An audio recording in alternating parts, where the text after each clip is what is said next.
Good evening, Tewksbury. It is 6:06 p.m. on Thursday, December 19th, 2020. I'd like to call this meeting of the Tewksbury Board of Health to order. Tonight in our agenda, first thing we'll do is Pledge of Allegiance. So everyone can stand. As well. I pledge allegiance to the flag of the United States of America and to the republic for which it stands, one nation, under God, indivisible, and with liberty and justice for all. It's the heat. It's the heat. Like, we need that. And I've been freezing downstairs all day. Well, you know where to come tomorrow. Reminds me of my grandparents' house with the old steam heaters, but, so, we'll try to ignore the noise tonight. Okay, so next item on the agenda is approval of minutes for the November 21st, 2019 Board of Health meeting. These minutes have been reviewed by our esteemed clerk and author, as well as the chair. And I reviewed them, and I find no further edits necessary. Okay. With that, I'd make a motion to adopt the minutes as amended. Okay. I will second that. And we'll be able to do voice call tonight because our clerk has her voice back tonight. So the motion's been put forth and seconded to approve the minutes as submitted for the November 21st, 2019 meeting. All those in favor signify by stating aye. Aye. Chair votes aye as well. Motion carries unanimously 3-0. Okay. Moving on. Old business. 199 Marston Street, Oliveira Farm, Custom Slaughterhouse, owner Dennis Oliveira. Update and discussion on post-public hearing progress. I'm just going to make a correction. I think it's Oliveira. Is that the correct way to say it? Oliveira? Oliveira. Yes. Oliveira. Okay. Thank you.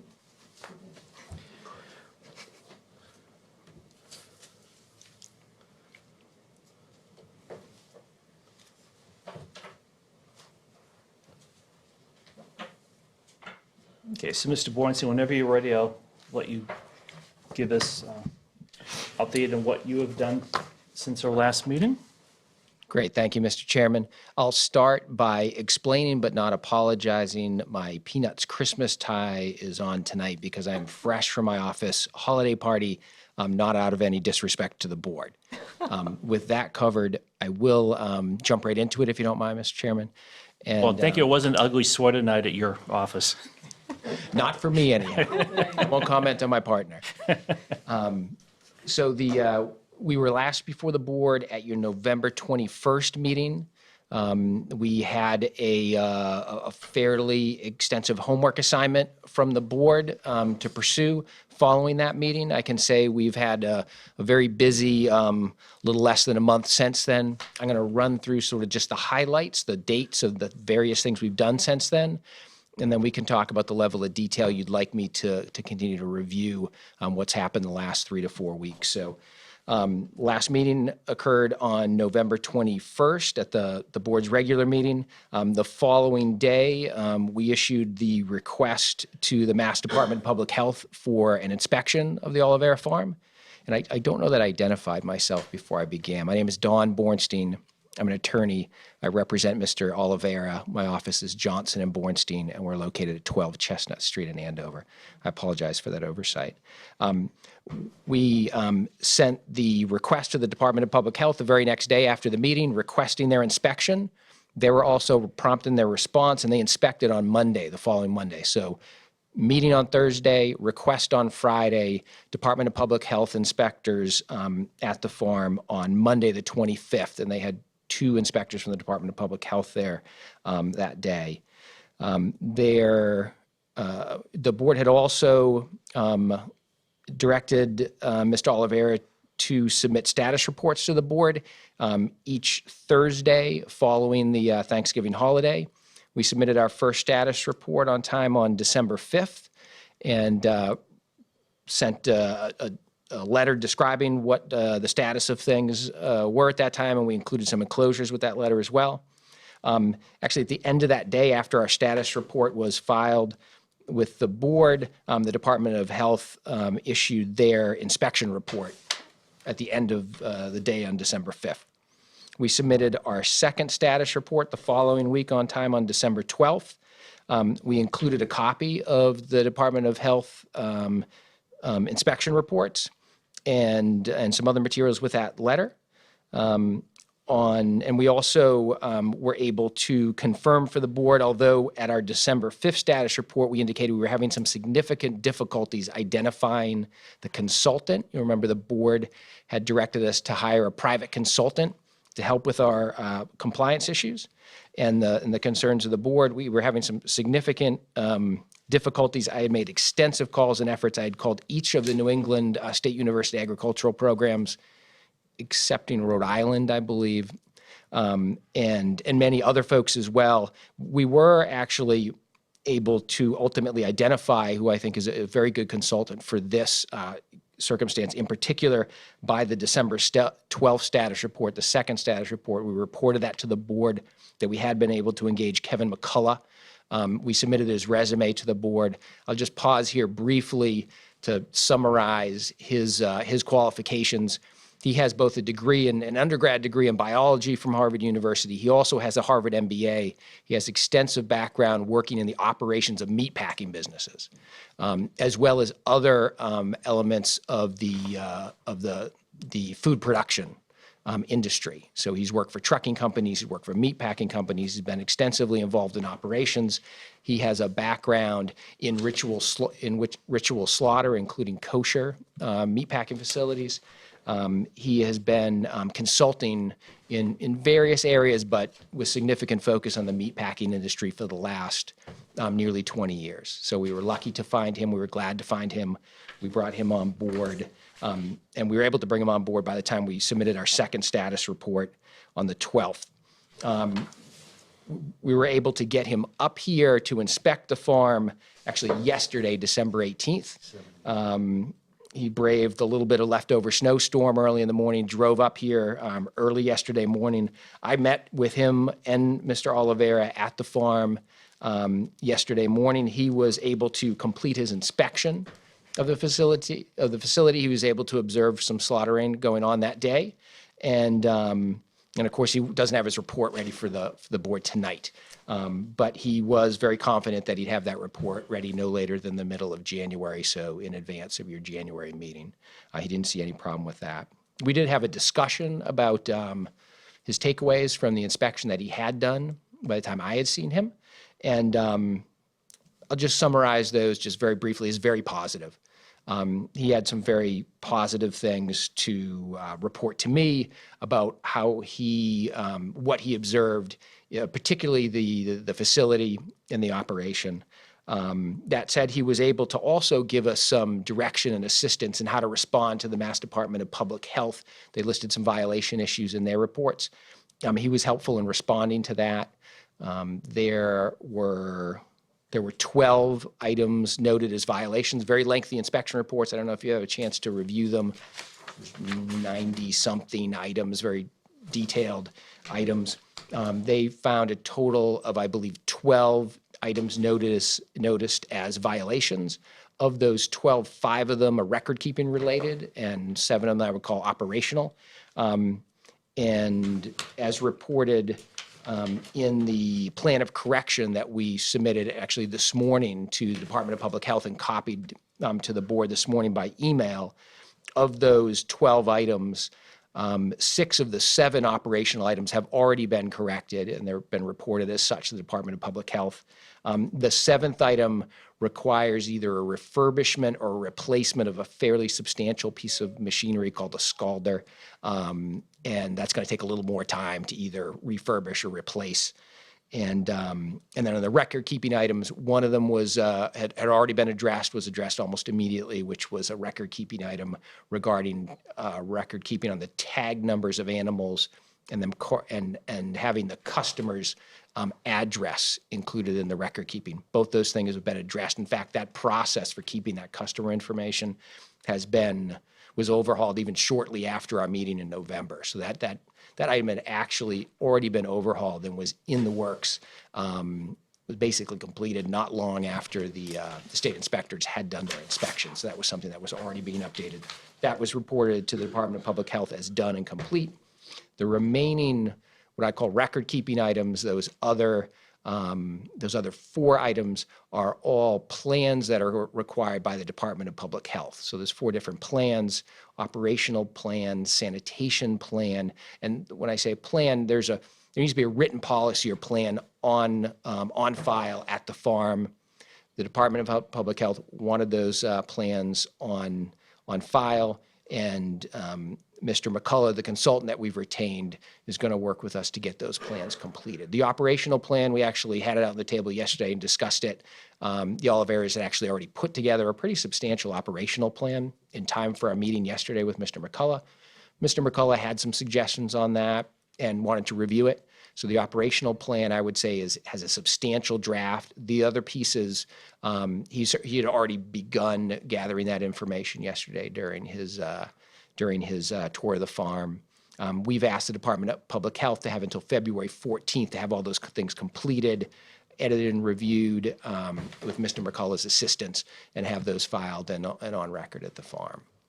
We've also asked for that same date, that time period, to, in essence, investigate and figure out what we're going to do about this scalding machine that needs to either be refurbished or replaced.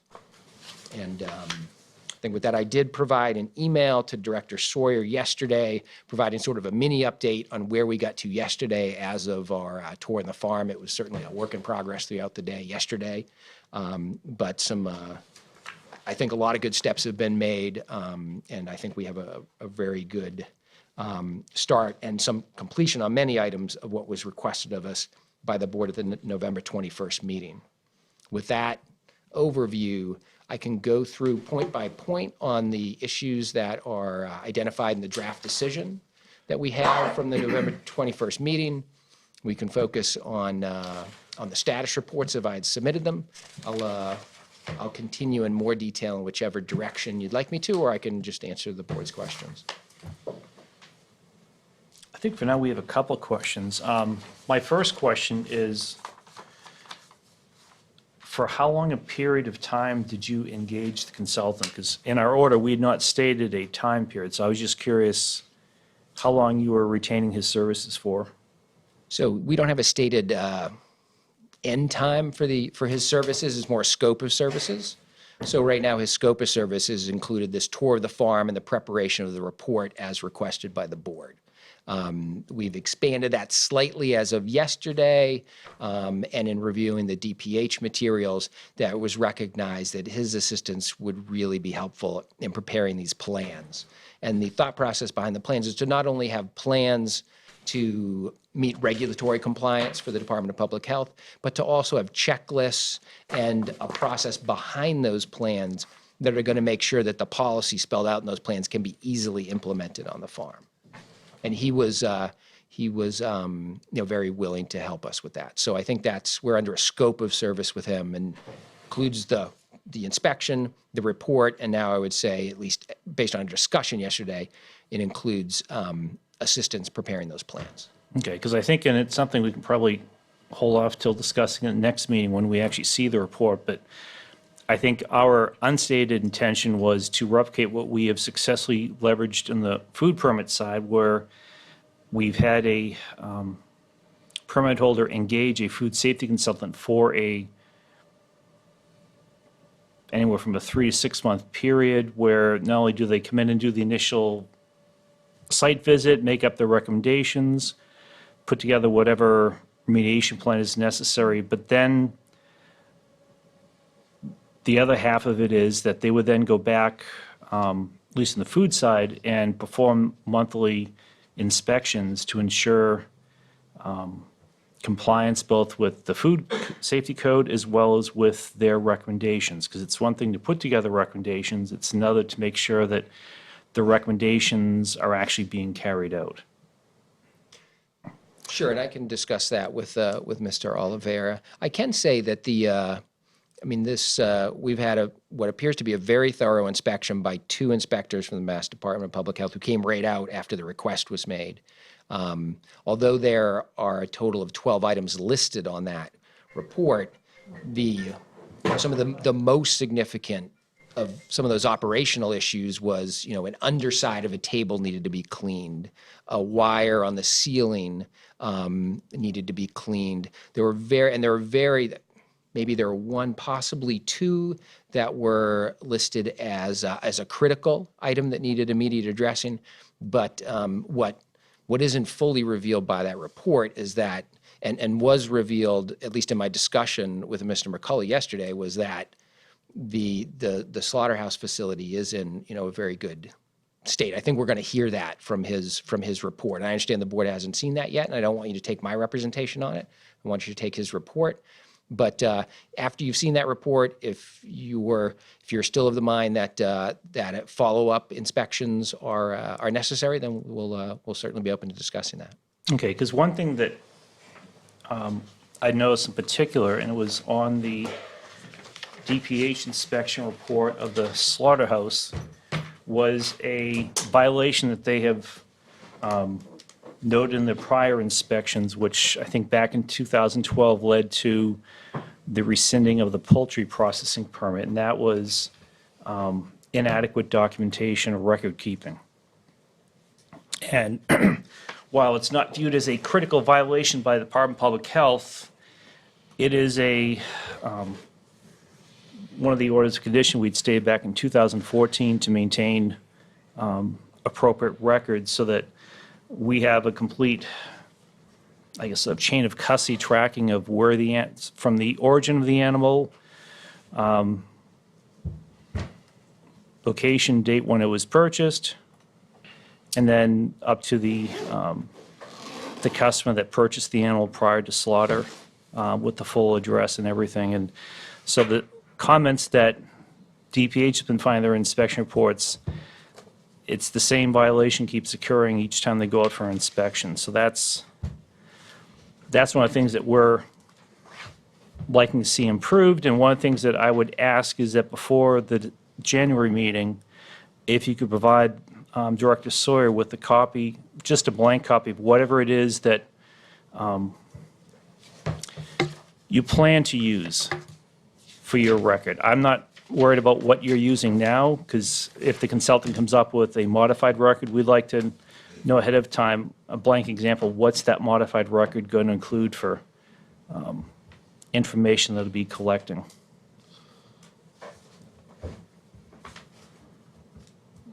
And go ahead. I wanted to recognize it. I do appreciate that comment. My understanding of the inspection report is that there were records, but they were missing customer address, or at least the records they reviewed, and that is the form that we'll provide to you will show that that's now part of that system. And they had some concern about tag numbers not being consistent for animals, which now we believe our improved record-keeping system will be consistent on that. With Mr. McCullough's help, we'll be happy to submit to the board examples of what we're using as an improved record-keeping system. Okay. And then 2 other questions before I hand over to my colleagues. I did have one follow-up to your suggestion. And I know that you mentioned that we have had consultants with other vendors and food processors as well as restaurants. One of the things and one of the more important points of doing that isn't just for compliance. What we recognize is that there are tranches of people involved in an operation. The problem is it's not always the same tranche of people. So what the chairman is recognizing, and one of the reasons that we put consultants in place in the past, was not only to achieve some level of compliance, but we were looking for training, redundancy, succession, back up. All of those things laterally that happen on a calendar, when we're talking vertically as to compliance, we're looking for lateral compliance, which means who is next in line to make sure this is achieved. That plan is important. So, as it relates to your comment, and I'm just filling in a blank, is that the lateral compliance in the future is something that needs to be learned, trained, a successor in mind, maybe even the appointment of a manager or someone else who would take place in the event of illness or some absence. So I'll just leave that with you and go back to your point. Actually, I'll add one thing to your point to illustrate that, where we'd ask you to look for someone that could also perform the slaughter duties there. So that's a perfect example of that. If you bring someone new to that role, you want to have some type of a written guidance for that individual so they know not just things are passed down by hearsay, but they actually have something that they can adhere to that, and if they don't work out, the next person would have to adhere to. So everyone works at things in a standardized way, which by having a management consultant, I'm sure he'll fully recognize the value of having that type of a plan. And that lateral development, let's call it, whether it's a operation and maintenance manual for machinery, whether it's an operation and maintenance manual for implements, whatever it is, it's that lateral expansion that will prevent you from having to come back here and address a vertical failure. So my point is that the consultant needs to think about expanding in both directions during compliance. And I don't think I have to be any clearer than that. I think you get the idea of what we're looking for. And if he can put together a succession manual, an operation and maintenance manual, while he's doing this, everyone benefits. The board benefits, Mr. Oliveira benefits, Mr. Oliveira's successors benefit, his managers benefit, thus the customers and that base benefits. And it helps quickly identify any vertical failure. And there'll be a remedy horizontally to address it. That's all I have on that. Okay? I can say a lot of that, a lot of those same comments, thoughts were really expressed by Mr. McCullough to me yesterday. So exactly, I think what Attorney Scarano's just suggested. I think the consultant's in the same place. So yes, he was very much not about just drafting up a plan, but having a plan with training, with explanation to the folks on the farm, with checklists and processes that make it fail safe. And that's yes, he had many of those same comments yesterday. And I would only suggest one other thing. Actually reaching out to a school or some other training facility where people are interested in agriculture and animal husbandry, etc., that maybe an apprentice type program is something that should be considered, because that may be able to horizontally satisfy the vertical need for employment and other disciplines and, let's call it, organic help. Yeah, and I think Mr. McCullough was definitely going down that road, because he definitely comes from an operational background. He has run plants, multiple sizes of this. And that's exactly where I'm going with Yes, this, because I'm looking at this experience. Yeah, and this is up the consultant's alley, so to speak, to put this kind of plan together and make this a operation that not only complies with the conditions of the permit, but ensures the public and the public health and everything else, that they're cognizant of what's necessary to continue operations on a high level. But thank you. One thing that I would like to see the plan to include, and this is new since our last meeting, it's become very clear to myself and the director that who has jurisdiction from the state, local, and federal agencies, departments is murky at best of the different areas of operation on that property. So as part of that, I'd like to see something in writing about what agency department has jurisdiction over the different areas that there are regulations for. For example, we'd found that Department of Public Health, they issue a food processing permit, so they just are responsible for the actual butchering and processing meat once the animal has been slaughtered, but they don't have anything to do with the actual slaughter. So it's trying to make sure that we have that guidance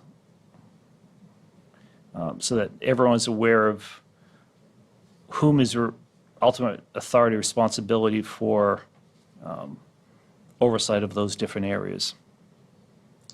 Yeah, identifying jurisdiction is probably something that he should do for the client so that the client and their staff can access the appropriate materials that are available across the internet, across the departments, etc.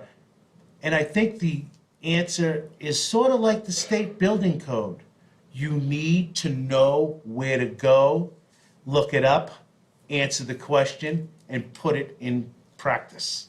So it's no different than any other code where a mechanic has to deal with it. They need to know where to go.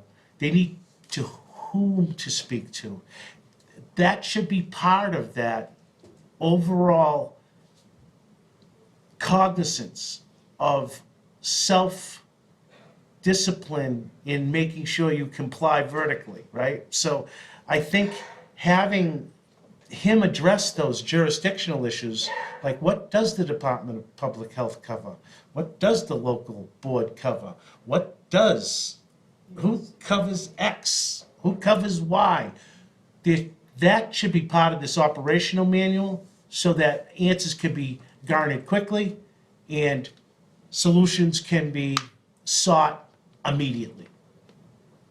So I think I understand what you're asking for. I do want to just give a little preview of where I think that takes us, because I mean, custom slaughterhouses is sort of a unique regulatory animal. They're not covered by USDA. They're custom exempt slaughterhouses. Just that's their within their defined name. That means they're exempt from USDA continuous inspection. So USDA slaughterhouses have inspectors in the facility whenever the facility is running.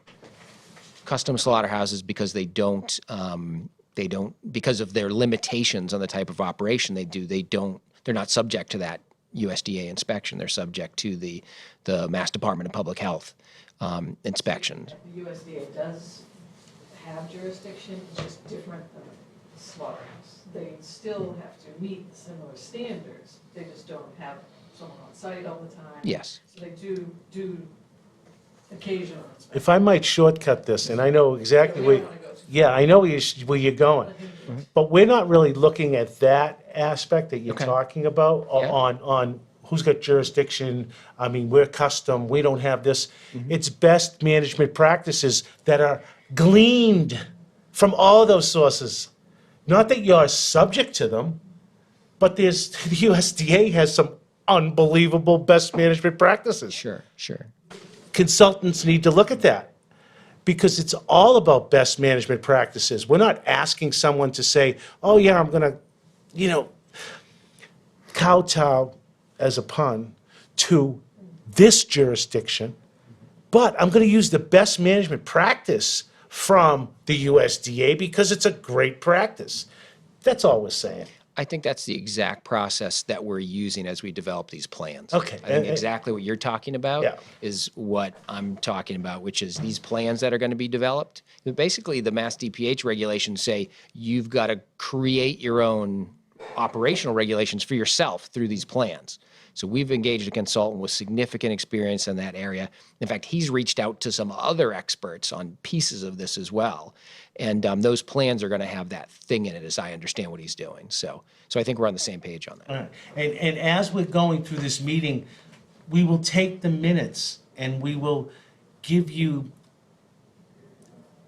guidance in the form of a prescription on what we'd like to see as an end result. That's what we're here for, is to provide that. And I think that using BMPs and the other things that we've talked about, you're clearly on the right track to put together a long-lasting succession plan for the operation of this business and to stay in compliance with its permits. Great. And I do appreciate that the board has an appreciation for the governance of an operation like this. In fact, it's not quite like the building code I can go to, and you can ask me, what size beam do I need to use? What type of process do I need to do for this construction? I can open up the building code, or a building code expert can. They can open up and they can point you to the section that tells you exactly what to do. Yeah. This doesn't quite have that. But you've put us, I think, on a road to have the practical elements of that, which is these plans and these best management practices. I yield back to you, Mr. Okay, Chairman. and my last comment's more of a suggestion, just knowing the language barriers that may exist of the workers at that property. It might also be suitable to have this in multilingual so that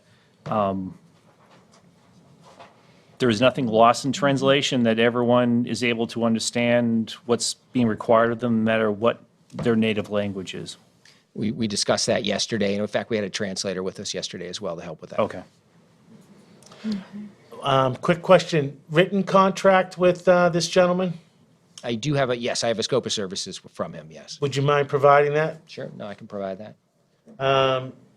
As it relates to his reports and the violations, I think he should address the DPH report completely as a separate entity so that we can look at it in a compliance and substantial compliance manner so that we can make a finding for you. And I think you should look at a lot of these in the same way so that we can look at them individually and give you some feedback as to where you stand in our eyes as to substantial compliance with permitting. So as your reports age a little bit with this expert, I think it's all about us being able to be satisfied at different levels and make those facts known to you, and for you to be able to obviously address them within the following 3 or 4 reports during a month. So looking at them from a standpoint of individualistic may help the whole package come together and help us focus more on particular portions that we feel satisfied with and feel comfortable that we can move on to the next area. All right? Okay. I can tell you one logistic item that'll come up with that is, although he was very clear he could have his report based on his tour of the farm and in response to the condition items listed in the board's own permits, he was expecting these plans that he's preparing to take longer than that. And he had asked for an additional month beyond that into mid-February to have those plans prepared. So I don't know if the report that'll be available in mid-January will necessarily cover those plans because they'll still be in process. We understand that, you have time and you've requested time here, and I'm not opposed to granting time. I don't know how the other board members feel. My feeling is that those status reports are important to let us know that you're close to meeting that time frame. So, if I may, I did notice one piece of equipment issue here that may slow up the completion of a plan, and that's refurbishment of a piece of equipment. And I think reasonable opportunity to refurbish that would be granted, assuming that you would provide a manufacturer, a repair outfit, et cetera, on how that's going, who's been identified, whether you're entering into a contract, how it's going to be addressed. But I'll tell you one thing, that's something that I see as becoming problematic in the future. And is there a plan for capital improvement to replace it in the future so you don't run back into this? So while you're addressing refurbishment, you should be talking about whether or not there's better technology, whether there's a plan to replace it in the future, a time frame. I think that's right up your consultant's alley as well, to address that. So, because it's obviously, that's an important piece of equipment. Yeah, and just a practical example of that. One suggestion he had yesterday was for that piece of equipment, it's possible that there are certain parts that just could be replaced with stainless steel replacements that would address that. But we weren't at a point yesterday where that could be determined definitively. And that's why we think you need time to do that. So that's why I'm saying, I think time for that is very important. We would be generous with our time to get the right solution. Right solution may be, yes, repair today with a plan to replace in 20-something. Well, I'm sure that that's a Department of Public Health violation, so they'll have to respond to that as Yeah. well, so. Yeah. Well, again, We with can the back that up. jurisdictional issues, I think Yeah, we just can't would. decide. Yeah, exactly. we understand. Yeah. So tonight we were talking about the substantial compliance and decision, so how would you like to? Well, let me first cover, because you also asked, do we want to ask questions or talk about the decision? So let me just cover the conditions that we had put in or added at our meeting last month. And by the way, this is the draft that will need signatures. Okay, good, we'll sign that. So on that decision, or the conditions that we added at our last monthly meeting, we had one that you were to meet request on the Department of Public Health inspection for compliance, which you did, Yes, that's done. okay? The second one was that you were to secure an expert consultant, which you have done. Yes. And the third one was on progress reports, and we had asked for weekly progress reports up through and continuing through Tuesday of this week, which you had done. And we'll come back to that one. Number four was having a report that addressed the conditions of the 2014 notice of decisions. That has not been able to be completed yet because you just have the consultant. He's just done his inspection, so we realized that. Number five was hours of operation remain 7 a.m. to 7 p.m., and I don't think you've received any requests in writing for any change of that, so I think that's still status quo. And then additionally, we had added a condition that the fence that was down needed to be taken care of, and that was completed. Yes. So I think that by going through those decisions, I think that you've established that while in the best of all circumstances, you would have been able to retain a consultant the week after our meeting and have them do the report, and we would have had a report. I think the reality is it was tough to find someone, but you have been making, at least in my eyes, enough of a push, and DPH has also done their inspection, so you're also responding to their inspection report findings. So I know we talked last meeting that we could impose a a penalty of $100 per day each day constituting a new violation if we didn't think that the report was substantially complete. At least in my eyes, we can't look at that substantially complete report because of the time frame of everything, but I think we would just defer that decision to the January meeting, and that would give your consultant plenty of time to get that report to us, as you had mentioned in writing to us. So I guess that's my feeling on substantial completion, that I think you've done well in meeting most of the conditions. Those that were easily achievable have been achieved. The only thing that I would ask and is on the progress reports, as my vice chair was just talking about, they're enormously helpful to us to demonstrate that there is continued movement in the correct direction. So I think it's just something that we just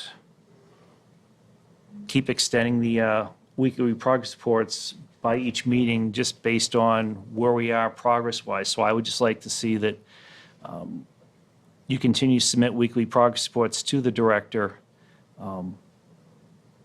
at least up through the next meeting, and then we'll just keep hailing at meeting to meeting and just see how much longer do we need to see demonstrable progress. I echo the chairman's findings, his reasoning for continuing the progress reports.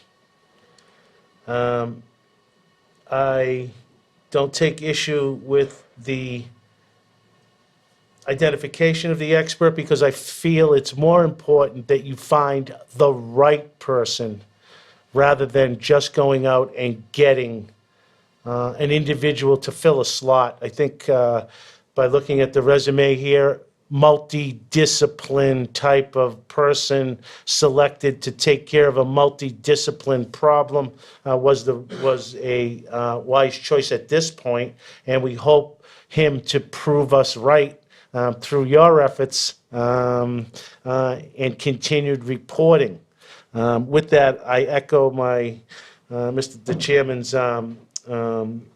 feelings towards no pecuniary issues arise where a fine would be necessitated, because I believe that a finding of somewhat substantial compliance could be made at the next meeting and over the next month, allowing you the time that you requested in your letter to do that. With that, I yield to my sister. I just have a question in regards to the consultant. How often will he be on the premises? Is there a schedule in place? It just appears that he doesn't live nearby. Yes, we don't have a schedule You don't- set with okay. him. I mean, right now, we're focusing on the inspection that happened yesterday and his preparation of this report for the board. I think once the board's had an opportunity to review the report, we can talk about what schedule would be appropriate for follow-up items. And is the plan that he will be present to do all the training for the existing staff? And as he's writing up all of these operational manuals for the current staff and future staff, is he going to be doing the training, or retraining, I should say, of some of these pieces? Yeah, and I think that'll both be part of the preparation of the report. So I'm expecting from him that we'll have drafts of this report based on, that report's going to be tailored to their operation, not just sort of a cookie cutter Right. document. And there'll be, we started discussions yesterday about these are the types of things that are going to be in that report. This is, these are the things to really focus on in your operation. So that training will naturally occur during the preparation of the plan. I think once that's done, there'll be training of, all the staff at the farm that works on it, and, the checklists that are important for that redundancy and to make sure things are done. So I think he will be involved in the training / implementation of that plan. Okay, thank you. One thing I'd just like to add more as a administrative procedure for us dealing with you on this. Whenever you do, I'm assuming that Department of Public Health will be coming and doing some type of a follow-up inspection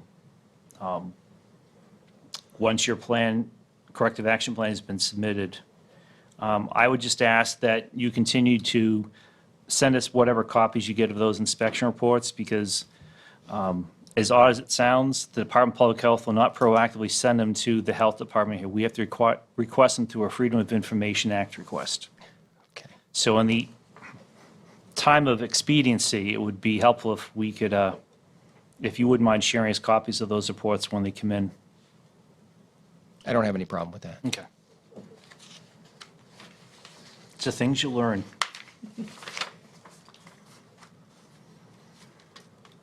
I assumed you would have gotten it before me, but I guess not. No. Which is also, see, where we don't get copies of these ourselves, so whatever you see, we've not seen. I think that probably applies with USDA and anyone else I that haven't seen it. does inspections. Yeah, because when I went through the files, we didn't have inspection reports from anyone else, so I guess all the government agencies that do inspections only send reports to the actual owner of the property, not to any other, at least not to us. Because they don't believe we have jurisdiction. We get no reports. They're not reading their 1800 statute books, I can tell you that.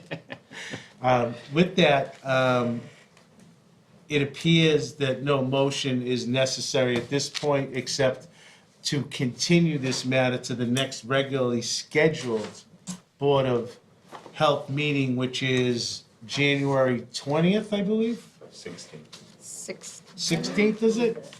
Yeah, we haven't approved it yet. Well, to the next regularly scheduled meeting, which you will receive notice of after approval by the board. And that'll likely be either the third or because we have 5 Thursdays in January, you're so lucky. Yeah, so- Likely the third one. And on top of the motion to continue it to that meeting, that as a result of the discussion this evening, that the applicant and his representative and his new expert review the minutes if available. If they become available early, we'd be glad to provide them as long as they were approved. There is a tape of this meeting, and my feeling is that getting the YouTube video and reviewing what we discussed here this evening to prepare in your own mind what the next meeting is going to look like in relation to the discussion here. And I can even have the director email you the link, because the folks here are very good about sending us the link to the YouTube meeting once it's been posted. Yeah, no, I'd appreciate that, and if a copy of the approved minutes, it sounded like tonight you've approved minutes from the 21st meeting, I'd appreciate those, and Director Sawyer was nice enough to send me the draft of the vote from the last meeting. We're actually going to motion, we have a decision, do we not? Yeah, we have the original here for us Requiring to sign. signatures of the 3 members that were present at the last meeting, and we're going to sign that this evening and provide it to you. So not only will you get the copy of the minutes, you'll get a copy of the decision, you'll get the link to the YouTube video, and we will hope to see you on the 3rd Thursday of January. And with that, if there's no other discussion, I'm going to make that motion, and you can discuss anything that needs to be supplemented on that motion. Yeah, no, I think that's the only motion we need. I will second the Correct. motion. I second the Motion motion to to continue to the next regularly scheduled meeting that has not been approved yet. We don't have to put that in motion. Yeah. Do we even have to make a motion of that? A motion to continue, I'm not sure, but I think it's a safe practice. Well, I guess better go safe than sorry. So it's a safe motion's been put forth and second to continue this agenda item to next meeting. All those in favor signify by stating aye. Aye. Chair votes aye as well. Thank you for your time. Thank you.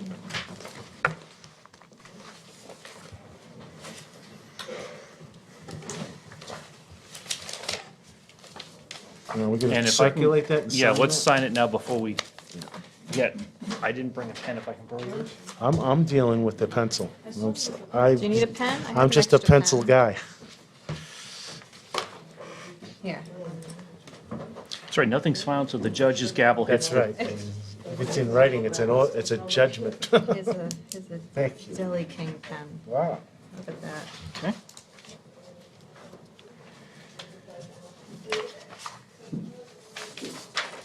Okay.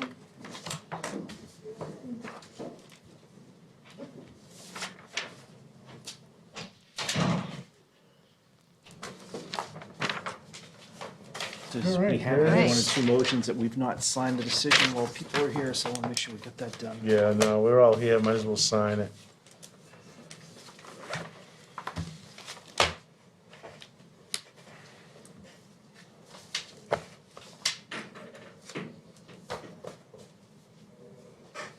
Okay, while we're waiting for the director to come back in, we'll move on to new business. And James, how do you pronounce your last name? You should have let the Italian take care of that one for you, Mr. Chairman. I'm married to Italian. Mr. Russell, you can come up as well. Moral support if nothing else. And there should be sign-in sheets if you can both sign in, and then we'll just wait till the director comes back before we get started. Just wanted to keep things moving a bit.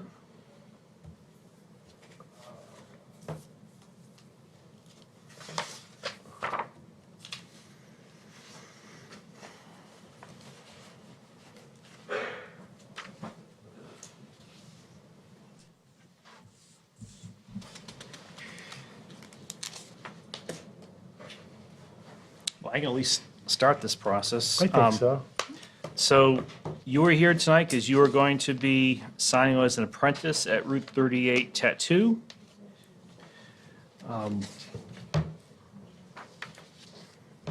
So this tonight is not for us to approve anything, just more of a chance for us to meet each other.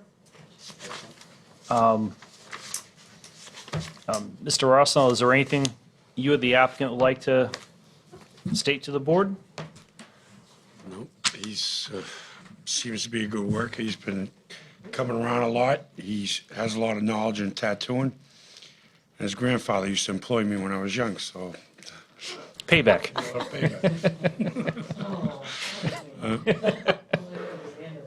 He's a good worker. He's actually an iron worker also, so he's, and a very good artist. Sarah, That's of interesting opposite ends of the, something real, Get the demo guy and the iron worker. yeah. Doing something very delicate with a needle. It's hard to make that change. So, Hopefully no tattooing done with welding irons, though. no. So Sarah, my nurse, reviewed all the health submissions, completed at this point to what's required by the code. Your code might be, local regulation might be making some changes, of course, to inform you if you come up with a draft, soon, and how that may affect you. So, might be some continuing education units, things like that. But as far as, it starts with the 6 month right now.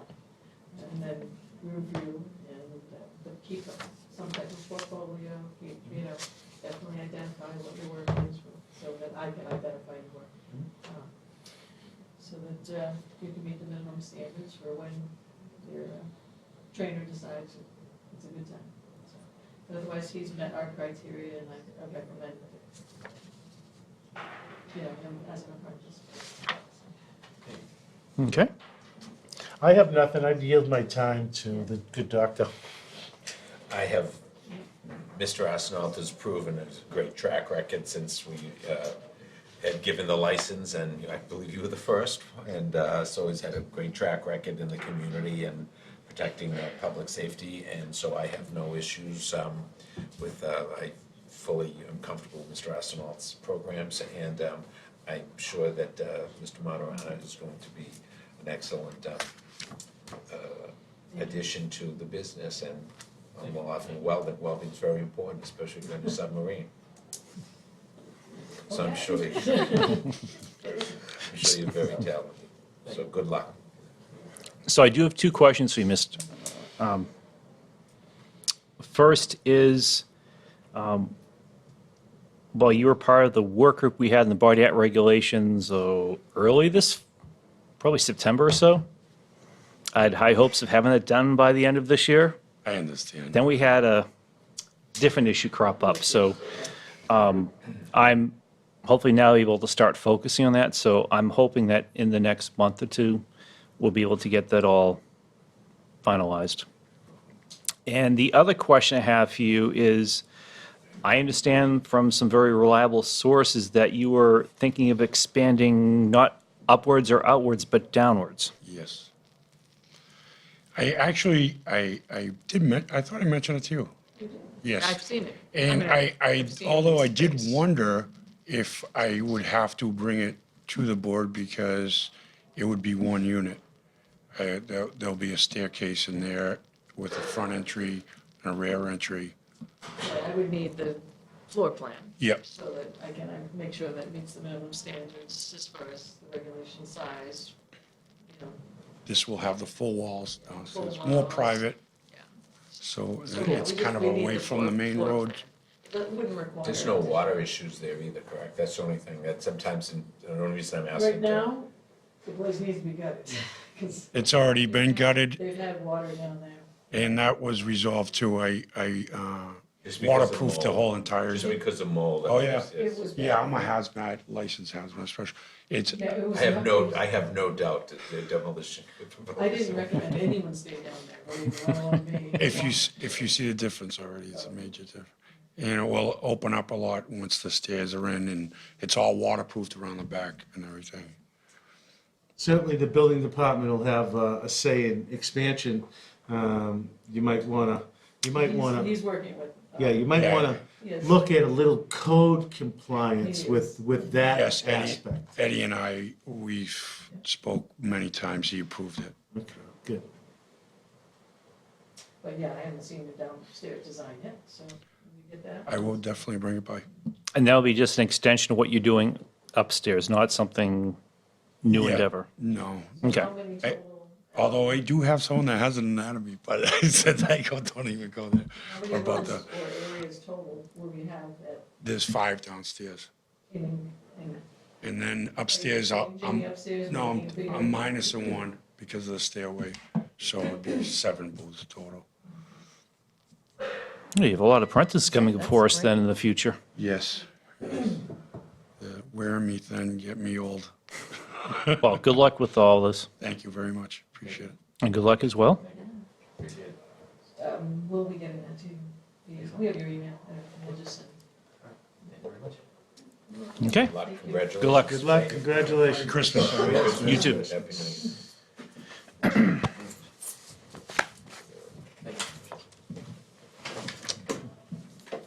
Wow, we are doing really good in time, given what Wow. we've had to go over. Okay. Next, a new business. Narcan demonstration, provided by Maria Ruggiero, Substance Abuse Coordinator. And this comes along my hopes of trying to have a short training session for board members that the public can also learn from.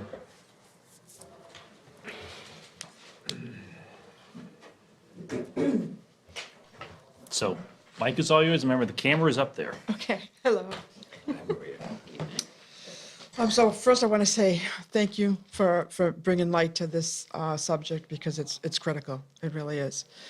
So the Narcan training has changed quite a bit over the years because they've made the Narcan very simple to use. Before I actually go through the simplicity of how it's used, there's a couple things that I really want to mention to make sure that everybody understands. Narcan is not a solution to an overdose. Basically, what Narcan does is it provides the person some time to be able to get to medical care. Our biggest concern always has been and will continue to be for people to use Narcan and feel as though they've solved the problem. They've seen somebody overdose, the person has woken up, thank God, because of the Narcan, and then they do not call 911. It is, an overdose is a medical emergency, and I can't stress that any further. I like to explain it really simply. So we have a lot of receptors in our body. We have natural pain receptors in our bodies. So if we hurt ourselves, our body sends a natural opiate-like chemical to help us with the pain. So if I'm using this, and usually I use a cup, but if I'm using this as a receptor, we have thousands of them in our body. So opiate gets into our system, it goes into the receptors, and then for an overdose, what happens is the receptors overflow. Too much opiates has come in to the receptor. What Narcan does is it kind of blocks that. So somebody can be Narcaned and wake up fairly quickly. So what it does is it blocks it so that the opiate is no longer able to go through the bloodstream. What happens is Narcan only lasts 30 to 60 to 90 minutes. The drug itself, depending on what type of drug it is, whether it be heroin or whether it be prescription, and now with the fentanyl, that's incredible, lasts much, much longer. So the concern and why we really push a lot about calling 911 is that Narcan, 30 to 90 minutes, is going to wear off. And then the opiate that's still in the receptors is more than likely still going to be enough that it's going to continue and put them right back into overdose. Unfortunately, a lot of times people will go back out because somebody who is in the throes of addiction does not remember what's going on. All they know is that they were either feeling better or they were getting high. So when they wake up, they don't realize what's really happened, and they might go out and use again. So now you have the original opiate that's been in your system that caused the original overdose, and then more comes into it. So I want to make sure that that gets across to people, because without calling 911, it's not even a Band-Aid. It might be a Band-Aid for an hour or so, but then people can seriously die from it again. So in the past, 2 milligram Narcan, you had to put it together. It was very nerve-wracking, because think about that. You know, somebody is overdosing in front of you. I've seen first responders. It's hard to put it together. So, and if you'd like, I've given a couple. If you'd like, I have Narcan to give you. There's 2 4 milligram doses in each box. And in the box, or on the outside of the box, it talks about rescue breaths, and I'll go through that in a second. So when I'm doing the training, I tell people, if you suspect that somebody's overdosing, if you're not aware or sure that that's what it is, you kind of want to give them a shake. Hey, are you okay? See, make sure that it's something that they haven't fallen asleep, or, there have been signs, people have been putting signs in their car now, please don't Narcan me, I'm just taking a nap, because people are so reactive to it, thank God. But you want to make sure that the person is indeed having some type of overdose. A good way to determine whether or not it's an overdose is to do a sternum rub. And basically what you do is you take your knuckles, you rub it right here between the breastbone. It's very painful. And usually people, if it's not an overdose, people will stir. If you've determined this is an overdose, you want to call 911 immediately. You want to tell them the person is not breathing. You don't want to say, they're kind of not breathing, I'm not sure what's going on. You want to really activate the basic life support and then the advanced life support. So you want to tell them either A, my friend is overdosed, or I came across somebody who's overdosed. B, I came across somebody and they're not breathing. That will give the higher level of ambulance that will come, because seconds really are critical. So after you've called 911, you want to give a couple of rescue breaths. And this is where, and we've had this conversation before, where EMTs and professionals slightly disagree, because we say give rescue breaths, because if somebody's heart is beating, you want to make sure that you do not give them CPR. If the heart is not beating, of course, then you do want to give them CPR. But because the oxygen is being depleted from the body, and really our body is amazing. Our body pulls our oxygen away from the farthest parts of our body, as a lot of you know. You want to be able to replace that oxygen for a moment or two until the ambulance gets there. So you want to give a couple of rescue breaths. You want to hold the nose, just tilt the head back. And in this pouch here, there's a mouth guard. I'll talk a little bit more about that in a second. You want to give them a couple of breaths, and then you want to give them the Narcan. It's very simple, and this is an expired one. You open it, It's very, very simple. And then all you do is you just press it like this. You want to put it up the nostril and just give it a press. Unfortunately, with the fentanyl that's going around, sometimes we need 2 or 3 of the 4 milligrams in order to revive the individual. Some myths, people will say, well, just put like a piece of cloth over their mouth. That doesn't protect people as much as we'd like to believe it does. So what we have done and what we suggest is we have, and I'm not going to open it because it's sterile, but it is a filter guard. So you can pick these up in pharmacies, you can pick them up anywhere. We're going to order some, so if a community member would like to become Narcan trained and receive the Narcan, they can come into the police department, and hopefully we'll have these in stock then. And this is a filter that goes over the mouth, over the person's mouth. I carry this with me everywhere I go, because you never know when you're going to walk across somebody that you don't know. And inside the Narcan, it explains the rescue breaths. It explains what to do. And then what you want to do until the ambulance comes, you want to give them a couple more rescue breaths. The Narcan takes a minute, 2 to work. A lot of times, if they come out, then you know that it's worked. If not, then you want to give them another thing of Narcan and continue giving them a couple of rescue breaths. By now, an ambulance, no matter where you are, an ambulance should be there. You want to let the person know this is how much Narcan I've given them. This is what we've done so that they can take over and go from there. And any questions? I mean, it's so simple. It used to be a very, very long training.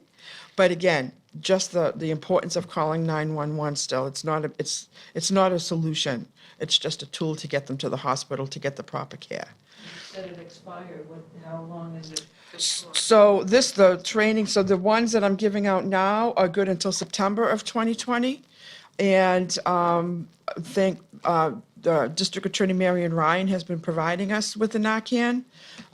So like, for example, tomorrow I'm taking some of the Narcan back, and I'm dropping off some Narcan at one of the schools in my communities. So usually it lasts a year, maybe 2, and it's very clearly marked on the box. Well, I'll just add one comment. As a long-term CPR instructor, I just want to thank you for making this a very brief, clear explanation, as we've done it for trying to teach people how to do hands-only CPR. If it was a half-hour course, one would have to sit through and take a quiz and pass. No one would be attending. And I think the important thing here for those that are viewing this on YouTube is to recognize it does not take that long to get this training, and for the fact that everyone should be able to carve out just a couple minutes out of a busy schedule to stop by the police station upon appointment and very quickly be trained in how to potentially save a life. It's quite a special thing. It's amazing. We have some success stories, people that you would never believe are alive today, and it's all based on the Narcan. Now, it's not just you give your Narcan, you stop. We also provide services. So the Tewksbury Police Department we call it the Bridge Program. We have a police officer who does substance abuse, for lack of a better word, triage. We have a mental health clinician who is now a regional. We just recently began expanding the program. So we have a regional mental health manager, and we're going to bring in some other mental health clinicians. We have recovery coaches. I do the prevention piece of it. So part of the reason why I went to this police station to work is they really understood that we're not going to arrest our way out of drug addiction. Now, keep in mind, the dealers and the people that are coming into our communities and they're trying to destroy our communities, that's not where we're trying to give them a break. They will be prosecuted.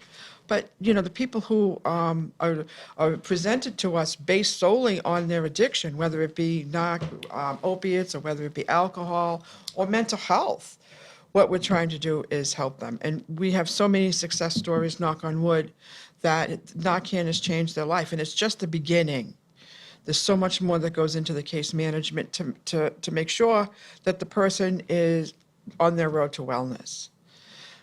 So it is very simple. I remember I was going someplace and I put my phone here and I put my money in here, and my girlfriend said, well, what are you bringing that for? Well, we're at a fair and there's like 25,000 people here. So the chances of me needing this are a lot more than it is just at my daily. And it's very easily done.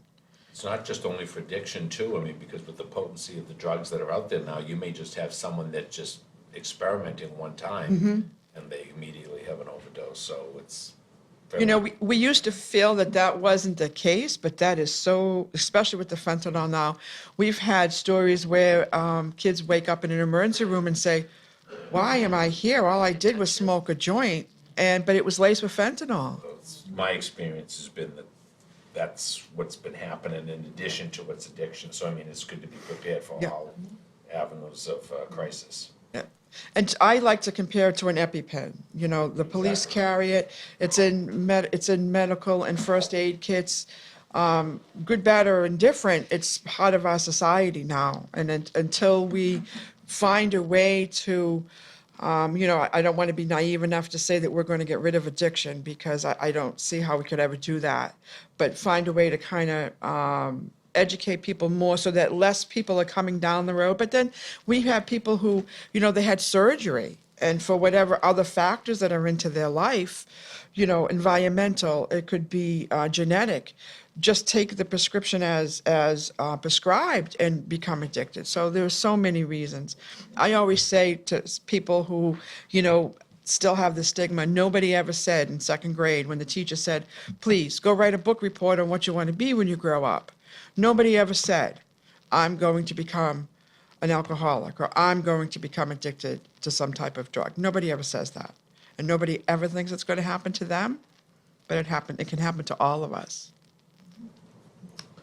So I got one last question for you. Please. As much as I'm happy for Chief Sheehan moving on to a bigger and grander position, it's also with sadness that he's leaving. But my bigger point is where he was you and he were both the very visible public face to the community members about all these efforts. I know there's probably a lot of concern out there about what's going to happen moving forward. And I think you partially answer that because there is already a large support system and team in place to continue to work on these things. But I certainly can't what about from speak the other end? to that, but what I will say is that Chief Sheehan has really started a legacy here. I don't know if he meant to do it. I don't know if he sat down one day and said, I'm gonna start a legacy here in Tewksbury and move it to the greater Lowell area, but that's what happened. I have to believe in my heart that nothing is going to change, and that we will continue to grow. I feel as though everybody sees the value in our programs. You know, if you look at an individual or community member who has been presented to the department for mental health issues, and now suddenly that person is getting help, even the people that might have a little bit of concern have to see the value in it.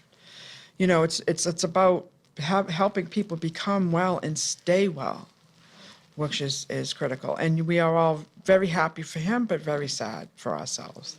Well, it's also nice, too, that interim chief Voto is Yeah, very he's- public-facing. Yes. And not only my kids do his wrestling program when they were young, but he's also a visible face in the community. So I think that's going to help us in this transition period, too. Agreed. And I have faith that whatever happens, that, you know, the department and the community has done the work, and I have faith that we're going to be able to continue on, so. Well, I wish think him he's the set best. up a program that's essentially self-running at this point, so. And if he's watching, we're very sad. Yeah. but Congrats. So shall we segue into? the- Well, I have just one comment because tonight you were on camera. Tonight you made a YouTube video of how to administer Narcan and even some of the places that you should be in having your kit. I think that is a downloadable program to people's phones. Oh, So, fine. so that even if someone else were to have that downloaded on their phone, it would be a resource for someone to refresh their recollection or get it done because it's on their phone. And my second comment is that could be a legacy to Chief Sheehan, and we certainly appreciate everything he's done and wish him well in the future. With that, I think Susan was going to segue to a motion, and I'm going to pass that off to my fellow board member. Well, before we do that, just follow up on your point, the technology folks are whizzes here, so it'd be nothing for them to just break out that little piece of, or snippet of you doing it and have it as a separate And we can YouTube put it link. on the Tewksbury Cares website. We'll link to it. Yes. Oh, nice. Yeah. And on the Facebook page, and I gave everybody a purple card with, kind of explained what basic, just some points, and also the 911 card, I'm going to give it to them on my way out. If they're recording now, I'll give it to them tomorrow, so that it can go up on that. As long, I cannot, we need to make sure that people understand they have to call 911 still. I can't say that. I'll say that a million times. Yep. Okay, now, we are also here for another part. I guess we're going to be considering you for appointment as our first special agent, which I guess means the special decoder ring we give you. And So could you identify for the rest of the board what the gap was? Mm-hmm. You identified in the region, you and the other towns, and why this request came to us. So we work with the 7 surrounding communities, Berwick, Chelmsford, Dracut, of course, Tewksbury, Lowell, Tingsboro, Westford, and Wilmington. And the addiction and the overdose and everything, it doesn't have any boundaries. So what's been happening is we meet regularly to kind of figure out what's the next step and what can we do, how can we continue to work together. And we started to have a gap where somebody would overdose, say, for example, in Lowell. And because of HIPAA regulations, unless a police officer was there, we were not allowed to find out about that individual. So let's say I overdose in Lowell, and a police officer comes. The police officer that responded to me can call my police station and say, this is a case that we're working on, and they can work together. If there's, for whatever reason, no police officer, we cannot have that information. So we could have somebody who's a Tewksbury resident who needs services, but they're not aware to us. Because it's a public health emergency, health departments are able to just talk to other health departments. So what this would mean for us is if there's an overdose in Lowell, for example, the health department can call and share that information, but it would have to be with somebody else from a health department. So instead of saying, geez, guys, could we add this little extra thing to your repertoire and to your daily schedule, I asked the board to make me a substance abuse mental health special agent. And basically all I would be doing is triaging it and saying, okay, this goes to my police officer who's looking for services. Maybe this goes to my mental health, but it's able to give it to me, and then we're able to work with that person. The first 48 hours is really critical because that's when something has happened to them dramatically, obviously, and we're hoping at that window that we're able to convince them to get some services and to get some help. At that time, when they're overdosing or when they're in the throes of their addiction, just by the nature of addiction itself, that's all they see. If we can get them past that, and if we can show them that there is a life, that there is help, and that they can keep with sobriety, we're hopefully able to help them. So that gap is just letting us know that, hey, there's somebody that we're dealing with in another community. It's a great idea. Yeah. I think it's a great idea. so it's nice that we have an idea that we don't have to have any discussion, debate about. It's just No. a straightforward decision. Thank you Great for presenting conduit. it, Maria. Yep. Thank you for being so willing to work with us. We really appreciate it. Because it's all about the community, it really is. I mean, in other communities, the public health department is that driving force, but here, Chief Sheehan, like you said. Exactly. And, run with it and everything, and so we're happy to be part of it. Obviously, we're doing many things, so we're happy for that. Excellent. It's very much appreciated. So that would be Oh, you're not special agent yet. We got to officially do a vote, Yeah. which I'm sure we know how it's going to Do go. I get the ring? I really would like a ring. After Christmas. Oh, thank you, Yeah, okay. yeah, sure. Well, I will make a motion to appoint Maria Ruggiero as special agent of the Board of Health. I will second that motion. Okay, motion's been put forth and second to appoint Marie Gerio as our Board of Health's first special agent. All those in favor signify by saying aye. Aye. Aye. Chair votes aye as well. Motion carries unanimously, 4-0. Thank you. Well, thank you. Keep up the good work. And thank you for your education tonight. I look forward to seeing that This is great. YouTube spot, putting it on my phone. I'm gonna blast it all over Yeah. Facebook. And I'll let Chief Sheehan know that he was the topic of, and there is on November 3rd, a going away coffee at the Country Club. January 3rd. January 3rd, what did I say, November 3rd of 2020 now. You bring your Narcan tomorrow, or do you? No, I have it with me. Great.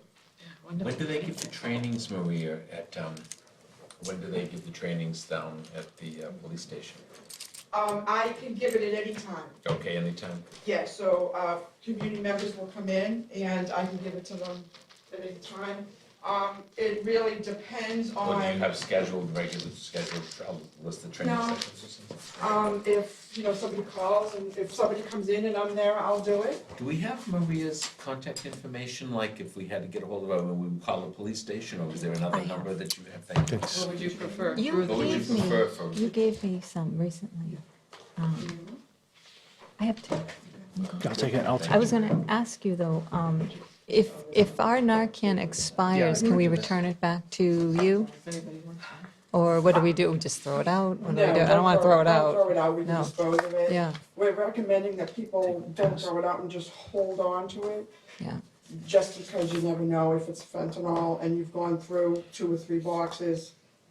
It might not hurt, Okay, but just give us a call. It's changing, as this is evolving, it's changing. yeah, So what I tell you today could be something different Okay. tomorrow. okay. Do they have any specific requirements for after this has been expended? this one. Like for just throw it on the trash, is that what? No, and the one thing I didn't mention is Narcan cannot harm you.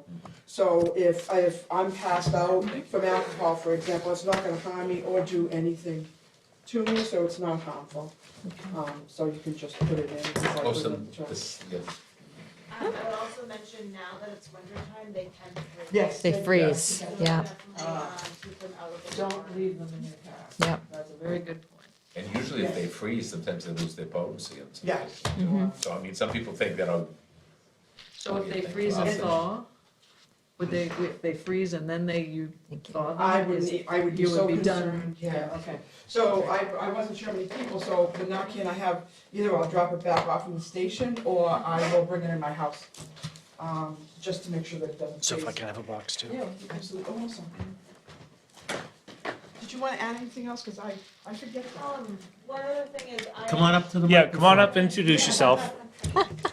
Welcome. You're in the mix now. do you Well, think? not your assignment, but. Any member, Mr. Rue might be interested in the packet? Yeah, I would put a package aside We have a packet for together, Mr. we'll Rue. give it to Mr. Rue, I know he's unavailable tonight. Even the kit, we can make sure that he gets it. You know, another one of these things? All right, Carrie, you can introduce yourself to everyone else? My name is Carrie Nagel. I am a program manager actually at the Lowell Community Health Center. So the one thing that I wanted to add is for any people that are actively using, they can actually come to the health center and receive Narcan as well. So I run a program where Mass DPH actually provides us with Narcan. Unfortunately, we can't give it to first responders or people that are on the ground right now, but I am constantly trying to work at that. But we can give it to people who are actively using. So they can come in, ask for the Carino department, ask for, they're looking to get some resources for Narcan. We also have an OBAT department, so office-based addiction treatment, for folks to come in who are seeking treatment, and we do MAT as well. And we can give it to first responders and nurses, so we're kind of partners, so, we'll give it to anybody that requests it in the training, but where they have the restrictions, we do not, and we can thank District Attorney Marion Ryan for that. Great. If you happen to sign in, that would be great. Well, thank you very much, Maria. Thank you. Thank you. And congratulations. Congratulations, your Good new luck. role. Thank you Thank so you much, for, we really appreciate it. Thank you for being willing to assume that. And all I can say is I hope that you don't have to use that agent status, because that would then mean we have residents that are overdosing in neighboring communities. Well, it's happening, Yeah. Yeah. That's happening. and we've been in meetings where people have said, we can't tell you. Yeah. But we know, we have an ambulance company that we work for, and they just give raw data. And we'll see with some people from our community, or some of the other 6 communities, and they can't even tell us, it's just part of a number. So that's how this started. Now, if you weren't available, could they call Sarah, give her the number, we could get it to you, just say, Yeah, something like that. So would they call our office? I'm just wondering if it's I part of the don't mix know. or not yet. I think that we would have to talk about that, because it's so new. Should we, I think it would really be good to have Should be like like a an backup. algorithm or Yeah. a protocol for what's going on, so that just as we expect of, when people have to get in compliance, we should have something for our own understanding or whatever members of the board. It's not about the person. Yeah, it's I'll about put that the together. position. So Right. we need to know. not that If you're you wouldn't doing mind, it. not to want to make more work for you, but I just think, Yeah, no, I think that it can be posted, and I think we'll all be aware of it. I just think it's helpful. I mean, checklists are always good. Yeah, no, agreed. And Michael Higgins in Billerica, who is the Billerica Substance Abuse Coordinator, he's also become a special agent. So this is new to us as well. So we'll, after the holidays, I can get something Sure. together for that. I mean, and I'm sure it's gonna evolve, just like the Absolutely. administration, it just takes time to evolve, and then after a while, I'm sure we'll have a little bit more standardization. And anything that you need me to do, just reach out, and of course we'll do it. Thank That's you very great, much. now you are. in my reach. Yep. I've always been in your reach, but now I'm officially in your reach. Thank you and happy holidays. Thanks, Oh, same to you. Merry Christmas. Congratulations, thank you. Okay. Next time on the new business, new tobacco law discussion. I asked to have this put on because with the governor recently signing the new tobacco regulation, or the act modernizing tobacco control, which some is in effect now, but most of it, big part's going to effect in June. We're going to need to update our regulations I'm sure, yeah. to match. But Ron will be giving us some Right. advice on that one, yeah. But I think the big thing is that it went beyond just the or banning in June of flavored vapes, but also flavored tobacco. Generally, local regulations just write down what exceeds DPH, so, there might not be as many things that we need in our regulation, we could really pare that down, Right. which is, Sorry. One thing our regulations do not cover is the vaping with THC. And we would warn everybody that while these regulations control manufactured products, THC is not manufactured. It is sometimes taken out of a bathtub or worse in order to be put on the street. So understand, it's not manufactured by anyone. It's manufactured by underground operations, and that it's been shown that just one breath of that is enough to place you in the hospital. Certainly, we're going to be providing regulations, but it doesn't deal with this illicit substance. And we continually warn people that it may be your last breath by doing something like that. So with that. Did they lift the ban on selling the e-cigarettes? I'm reading this and it's saying, Right there. it's, They did, That's why I 21 have this plus. Little chart, Right. and there's a lot of information online. So the governor's ban was lifted, and all these new. and they made it all 21, but in specific. Can this Locations. chart also be emailed out to us? Oh, yeah, I'll email you. I just think Yeah. it's, it's funny, paper's good, but it's always good, I think, Oh, when yeah, we have but the I electronic. just found it tonight when I No, was thank looking. you, Susan. And Thank it's, you. recently updated, 12/11, so. Yeah, so just forward them the email you had sent me that had the DPH letter and, So, Tom Cavoni and Andover reached out to our coalition and thought that the advisory board for healthy communities, which we deal with Ron Beauregard, and they put out the idea of educating all our retailers. So the idea, we don't have dates or anything yet, but I think most of the communities have said yes to it, so we're looking at having, for all the tobacco retailers, having one, different towns like Newburyport would cover Amesbury, Salisbury, Newburyport, out that way, Haverhill, Methuen, and then Middleton, and then Billerica, so your retailers could go to any one. You could go over to the Middleton one, or you come to Billerica, but we really want all the retailers to understand the rules. So rather than, Ron will go to all of them too, but it'll be easier for them to talk to them as a group, and they can talk about it and how it's gonna affect them. So it really is it's drastic change for them. So I'll let you know when that's coming up, and of course, Some reason I think we'll they've- contact all of them. For some reason, I think that they had to have some premonition or foresee that this was inevitable. I doubt in some, the vaping, I expect, but I'll tell you, the Newport and menthol, it is taken them by surprise. The menthol, Yep. wintergreen and mint cigarettes off the shelf is a total surprise. And everyone has their opinion, because of course, we're only one state in a very large area where, very close to New Hampshire and such.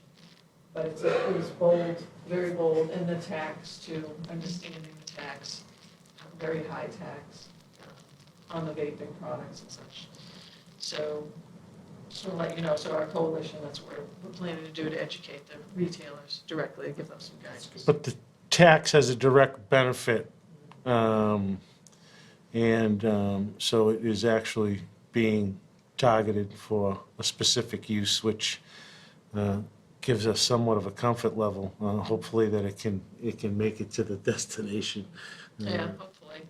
It really brings it up from what Ron said, remember when I think he said that we thought that it was a cessation device and that type of thing, but really it was just a new way to deliver Another the medium. nicotine. And so now I guess that 75% somehow is similar to what the tax is on cigarette, I don't know, so how much taxes are on cigarettes.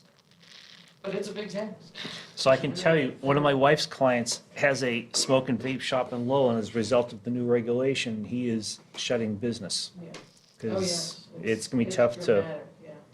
There's gonna make be a profit. liabilities that are gonna be coming up too, when people do sell it, with different products, it comes out maybe similar to like liquor store liabilities. I think it's even more dangerous than that. You're putting a product in the stream of commerce, and as the agree. end seller, Yeah. you're the first target. I'm with you. I'm not quite I'm sure with you that with that's you, where you want to Yeah. be in life as the first target. My question to you was, when are licenses for tobacco retail sales due? Right now, Due now. there are only 4 or 5 people that have not, locations have not renewed for 2020. The penalties are drastic for not renewing on time. And lastly, you can pick up a copy of this new regulation and chart at the time that you do renew, and might be a good idea to have it in your possession. Print out the regulation, the one that they. Right, DPH has out, right? Yeah, how many pages is this? The regulation? How many is it? I don't know. It's- I don't know. I didn't print it out it yet. depends on what you Look print. at you. Really? Yeah. Well, There was a state law, the I state don't think I've ever motion. seen, this is a very slow progression from 20 years ago when each Board of Health was just trying to get it out of the restaurants. But wow, I've never seen anything move so fast in the state as far as regulations. They always say, you need to get those regulations done, and it takes forever. As you know. I think also because because knowing Massachusetts or that other famous name, Taxachusetts, I hate to say that Roll they probably had anticipated some income from this, and now we're talking about Encelas, 75%.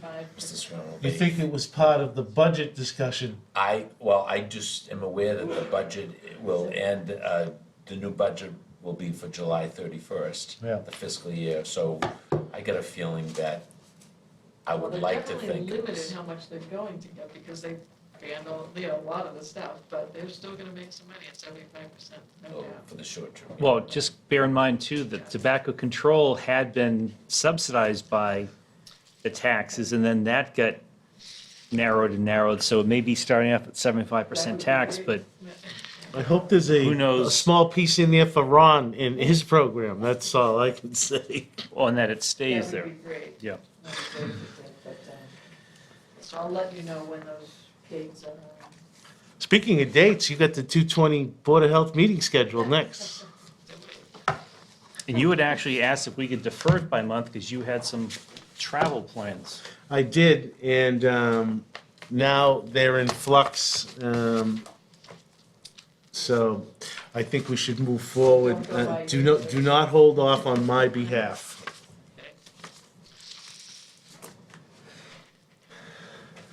Were you going away for a long time? I just wanted to go away for 24 hours. No, we had a week Oh, scheduled, but it was gonna cover the last 2 weeks of the month, so we'd miss a meeting. yeah. So did that- everyone look at, the dates that we had, anything obviously glaring? that- They seemed okay. No, seem okay, and as we note, we are back in this room for the November and December meeting. Yeah, Lisa went ahead and grabbed the rooms, you have to, well, not grab them, but, just schedule them, and they immediately had them. I would only Go ahead. I would only say that, there may be occasions where a 5 o'clock start might be warranted. And while these are 6 o'clock starts, if a special circumstance arose, there would be nothing prohibiting the board from providing a notice that the meeting might start at 5 o'clock to accommodate one of our schedules or one of our, I'm happy it starts at 6 at least. Most Yeah. of them, as you know, are at 7. so yeah, it's like right to and, me, but again, there's obviously sometimes a need to move it to 5 o'clock, and I just wanted to let everyone know that that's still a possibility with the correct notice. Maybe we should do in this is put on the same thing, do with the agenda that date and time are subject to change. I believe we've always had the ability to call an audible at the last. It's got to be published, though. Yeah, Yeah, and we generally would change it, yeah. And will be published, so. I think that's a good note to add to that. They kind of make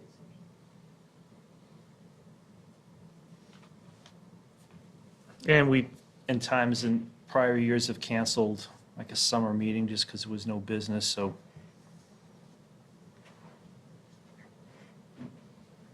Just for the record, I know that 5 o'clock, I would prefer at 5 o'clock with my work schedule and the nature of the business that I'm in. That may be problematic because I think I'm booked out at least through the next year at those times, but we can see what happens. I think that's only coming, we've done like a working It's group only meeting on right paper, you before. never know. Generally, a it's meeting. working group meeting, Yeah. or maybe, it's just like if I ask for an emergency meeting for something, that's the only time I think it's happened, actually. Right, so someone like to put forth a motion to approve the I meeting will. calendar? I will make a motion to approve the meetings for 2020. I'll second it. All those in favor of, or a motion's been put forth and second to approve the Board of Health meetings of 2020. All those in favor signify by stating aye. Aye. Chair votes aye as well. Motion carries unanimously. Okay. Director reports.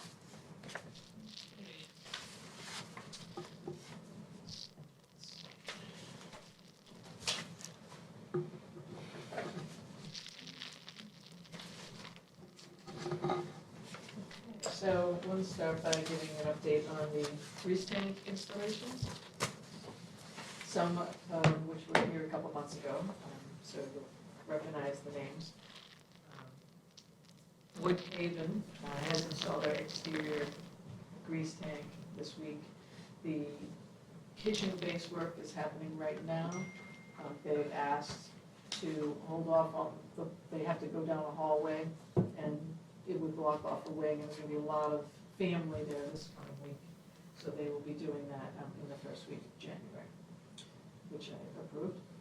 Dandelions has Christmas trees on top of their system right now, so as soon as the trees are gone, the contractor is supposed to be ready to move forward on that. Again, he doesn't have. So ice that's cream. December 26th, I'm Yeah. assuming, correct? We hope, depending on the weather, of course, a lot of these guys plow too, but of course, he is not going to serve ice cream until many months ahead, but, Did he have a 5-year notice too? oh, yes. So everyone Well, had- he was on septic system too, so his septic system failed.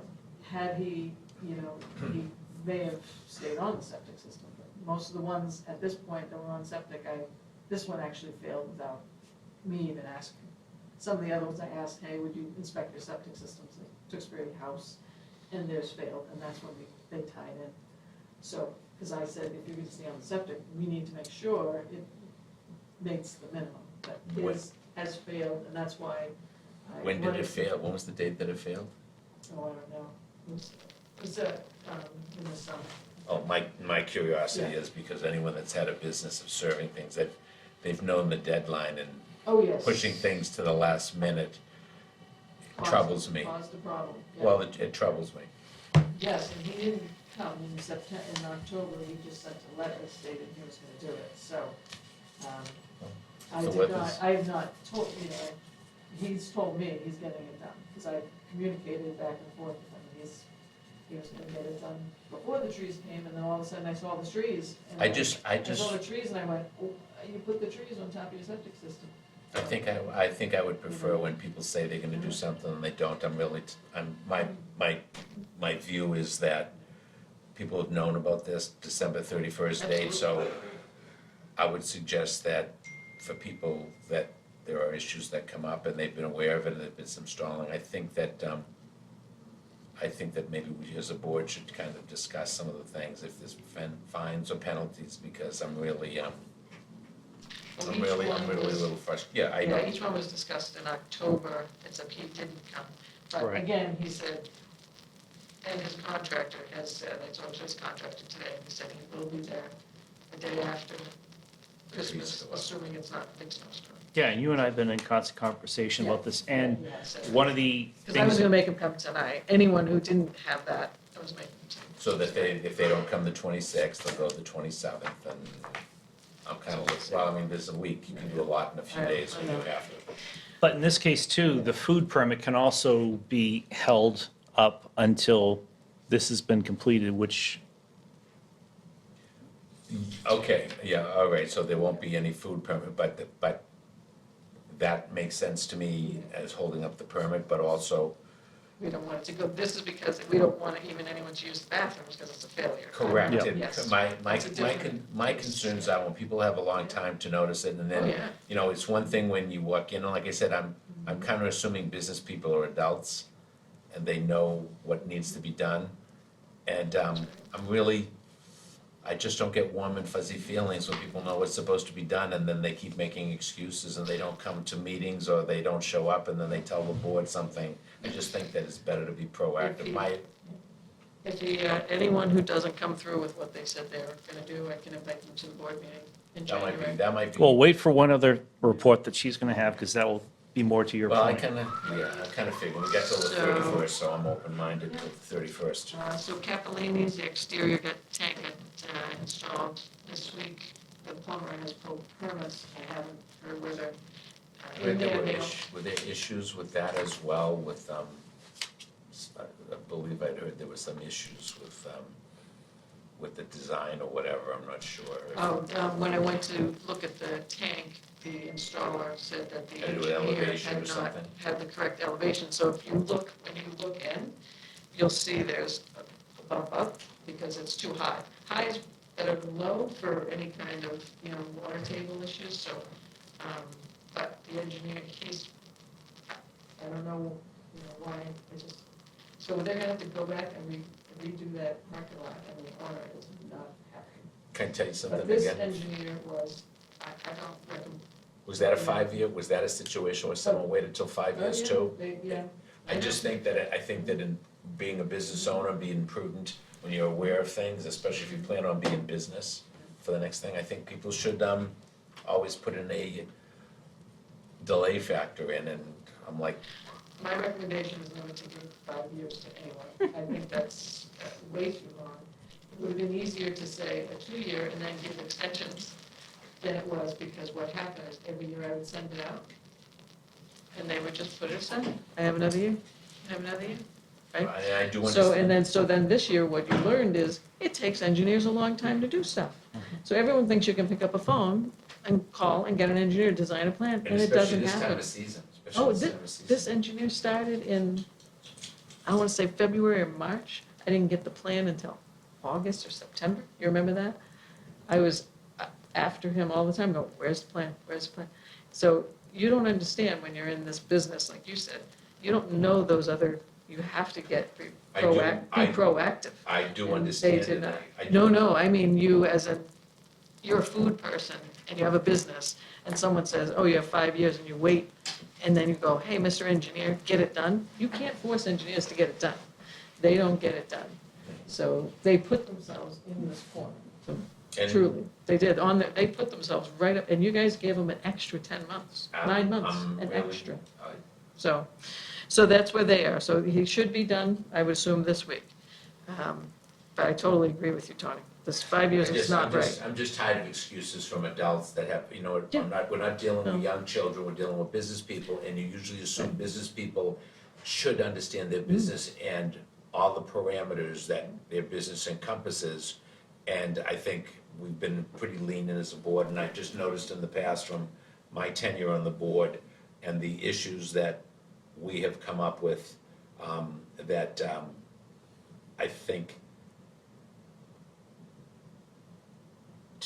to phrase it nicely, I think that we've been tested unnecessarily as a board, and I also Mm-hmm. I agree believe with your support, yeah. as a board, that also puts undue burdens on the staff.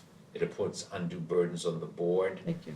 and I don't think that it's very reasonable. Never mind the environment. I am for the environment, public safety, but Yeah. I just believe that from my experience Yeah, and what I've seen, what's happened with, Oh, this has been a Right. long journey with these, yes, I just absolutely. feel Yeah. that we're dealing with adults, and if you wanna be an adult and you wanna run a business, then you should be proactive Right. with it. So I'll just run, because this was Bob's recommendation that I give updates in the last couple of meetings. So French's, they will be closing on the 31st. Yes, we'll- He intends to submit a catering permit to operate out of Long Meadow, which he already is the person who operates there in Long Meadow, so, but it's not, doesn't have a catering permit, so. And so Is that, that actually in Tewksbury or Lowell? their sewer goes to Lowell, but it's in Tewksbury. Yeah. Yes, it is. It's half, right down the middle of that country club. Bradford, so Troll Brook Country Club, another one, went right to the end, and that's a problem. But again, they're closed. They do not have a failed septic. They're putting in they're putting in 3 tanks, I think it's 5,500 gallons. The He had some installer, elevation issues over Right, there. he met with us, but. He had still some have- elevation The- issues, yeah. certainly. but he said, remember, he said, I will be done, but anyway, the installer came this week, pulled the permit. He 2 plows, but he has all intention to Well, they be out gotta- there, they- but he definitely will not exceed mid-January, so. Bradford Lantern, as we know, a year ago, the owner came to us and asked the board for an extension to the March 2019 deadline, as their lease was ending in March 2020. That was granted. So their application came in to renew, and we issued the permit for March 31st, 2020. there's been a lot of questions coming from patrons and such. This is not the, this is, again, been given 5 years. She came here and said that the owner was not willing to work with her, was not willing to, work with the exterior tanks, which in most cases, the owners were working with the, different establishments. And in addition, she also needed some interior work, which if he wasn't gonna do that part, she didn't want to do that part. So the agreement was that she's gonna close. Everyone thinks or wants to know how that can change. And that could change if the owner wants to put in the grease tanks and she wants to do the, installation of a new grease trap. The mop sink is upstairs, so they're throwing mop water out back. Hand sink in the kitchen rather than outside in a prep sink. If you remember, there were no as-built for that property there's either, no- which yeah. further made it. I would defer to Mr. Rue to consider some of those things because he has a little more familiarity No, with yeah, it. he's the one who, he wanted us to order them to do something. He realizes he can't order the owner to do anything. But I've he- heard the owner, I've Contract heard the between- owner, I think the owner does a real disservice to his, Yeah. so So if anybody knows the owner, you Renters. should talk to the owner. Well, I think it's sad because. I think after the transfer from We're very- Fred Brown, was it, I believe, that the new owners took less interest in the maintenance and upkeep of the property in general. Yeah. And obviously the tenants struggle with that in securing leases, but it would seem to me that, any extension would be contingent upon a lease that incorporates the improvements that are necessary to be conducted by the owner and on a specific timetable. Yeah, I haven't been approached by the owner. Yeah. I've Isn't been the owner- approached by some other entities about doing something there, but nothing from the owner or the building. The building owner never has reached out to me. What So at this point, that's her date that she asked for, so. is it's the just- owners, the new owners, family members that were, No, No, new they- owners are real estate people who have business that specialize in commercial rents.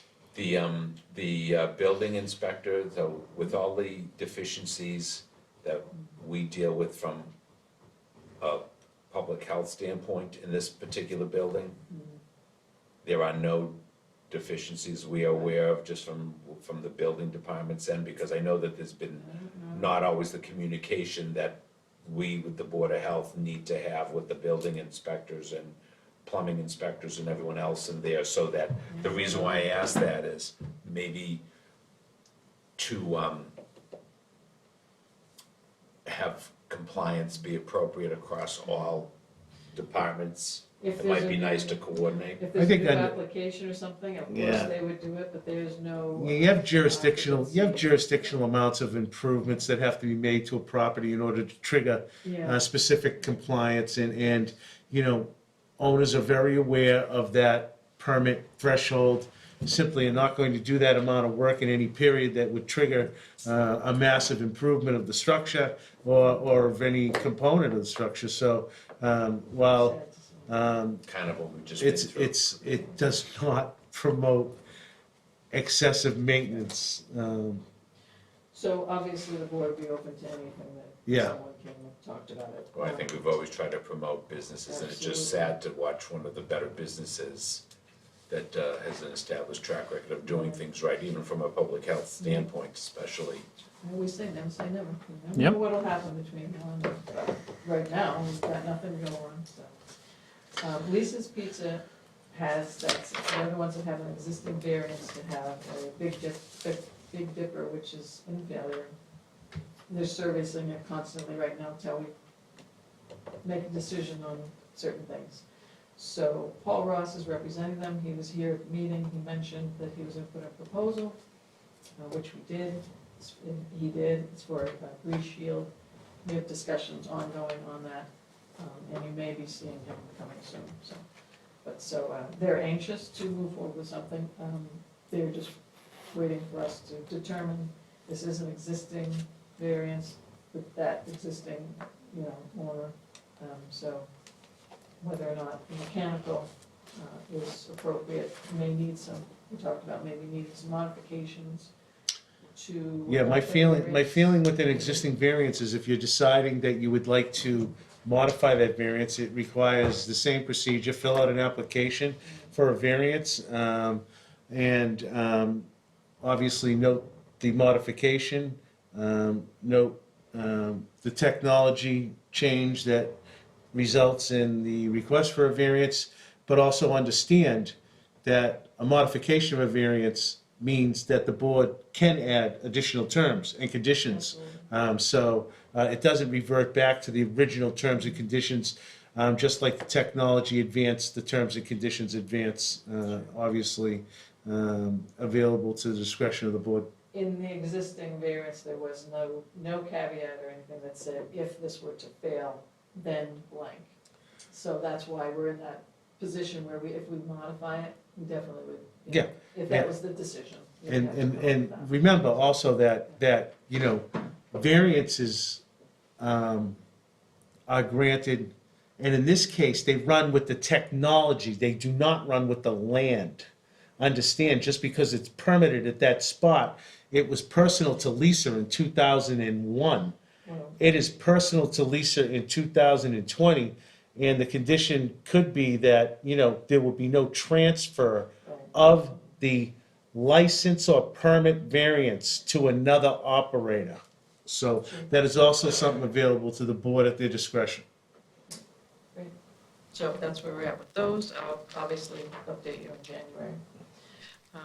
Ray asked me to give some additional information of things that happened in 2020. Oh, what so- about Kyoto's? Oh, my gosh, I didn't write it down. Oh, yeah, I missed that one. So Kyoto's, they had installed the exterior grease tanks previously. They are doing a full kitchen renovation, but we're not able to get that done. So what they've done as of today, a plumber pulled the permit. They're tying it into the existing plumbing into that. Paying for that, they're designing it in such a way that it won't be wasted. So they're tying it in as if they're not, I couldn't give them till March, they went till March to do the kitchen, I said, absolutely not, no. So I said, that is not, you came here, you said you were. The plan was to close over the holidays and get this done. This is not a, and at that point, I think we specifically asked whether or not those contracts were in place and whether or not they could be executed within the time frame, and all of those were answered in the affirmative. I don't know what's happened since then, but obviously, there's a breakdown in communication. I met with the contractor and the owner and disappointed. Do we It's have only another major 1140, sounds like we have another 1147 issue, delayed from, No, they're tied so in. now they're gonna tie in that way. They asked for something, I said no, so they are tying in this week. So then the kitchen will be renovated later on. So, but our part is approved, is being complied with right now, so. Before, we were kind of letting them wait, and now I Correct. said no, and that's been a long time. And I told the contractor, he said, sounds like maybe, no, I didn't tell them, but it's like the tail's wagging the dog in this case. So the contractor is running this and saying, I can't come until March. And you would Heard that think that before. they should say, well, you're fired, but no one does that. They wanna keep their contractor and they wanna keep their price. And they probably wanna stay open for the holidays. But they are working on if you went in now, they are working on moving the sushi bar. So that was another thing that, I'm like, so you did the sushi bar, but you didn't do this. I said, so that's not right. So that's why I told them to tie in, and they are. So they are complying this week. So that covers those pretty much. So a couple other updates going on. I think I told some are not sure are on camera, but we've had some serious problems with Tewksbury Commons. Over the last 3 years since I've been here, they've been our biggest problem with rental. What's the address of Tewksbury Commons? Do we know? Well, it's 11 Old Boston or 7 Archstone. Okay, So it used to be, so it's. I believe it's right up, but next to the Yes, police it's right station. here. New owners came into place. JRK now is who owns or manages it. We've had a very difficult time. What's the acronym, jerk? Yes, it is, believe it or not. Just wanted it's to double jerk. check. I Yeah, just JRK. wanted- And if you went online, you'll see there's a lot of negativity. They even had a staged, David Robertson was there in the rain with 100 of them, upset with things that were going on. And not just public health, I mean, it was rents raising, things like that. But we had a difficult time. We've had open cases. Every time I would call, there'd be a different manager. I mean, it was really, Maybe if they're not compliant from a public health standpoint, and this is supposed, based on what Attorney Scarano was saying about how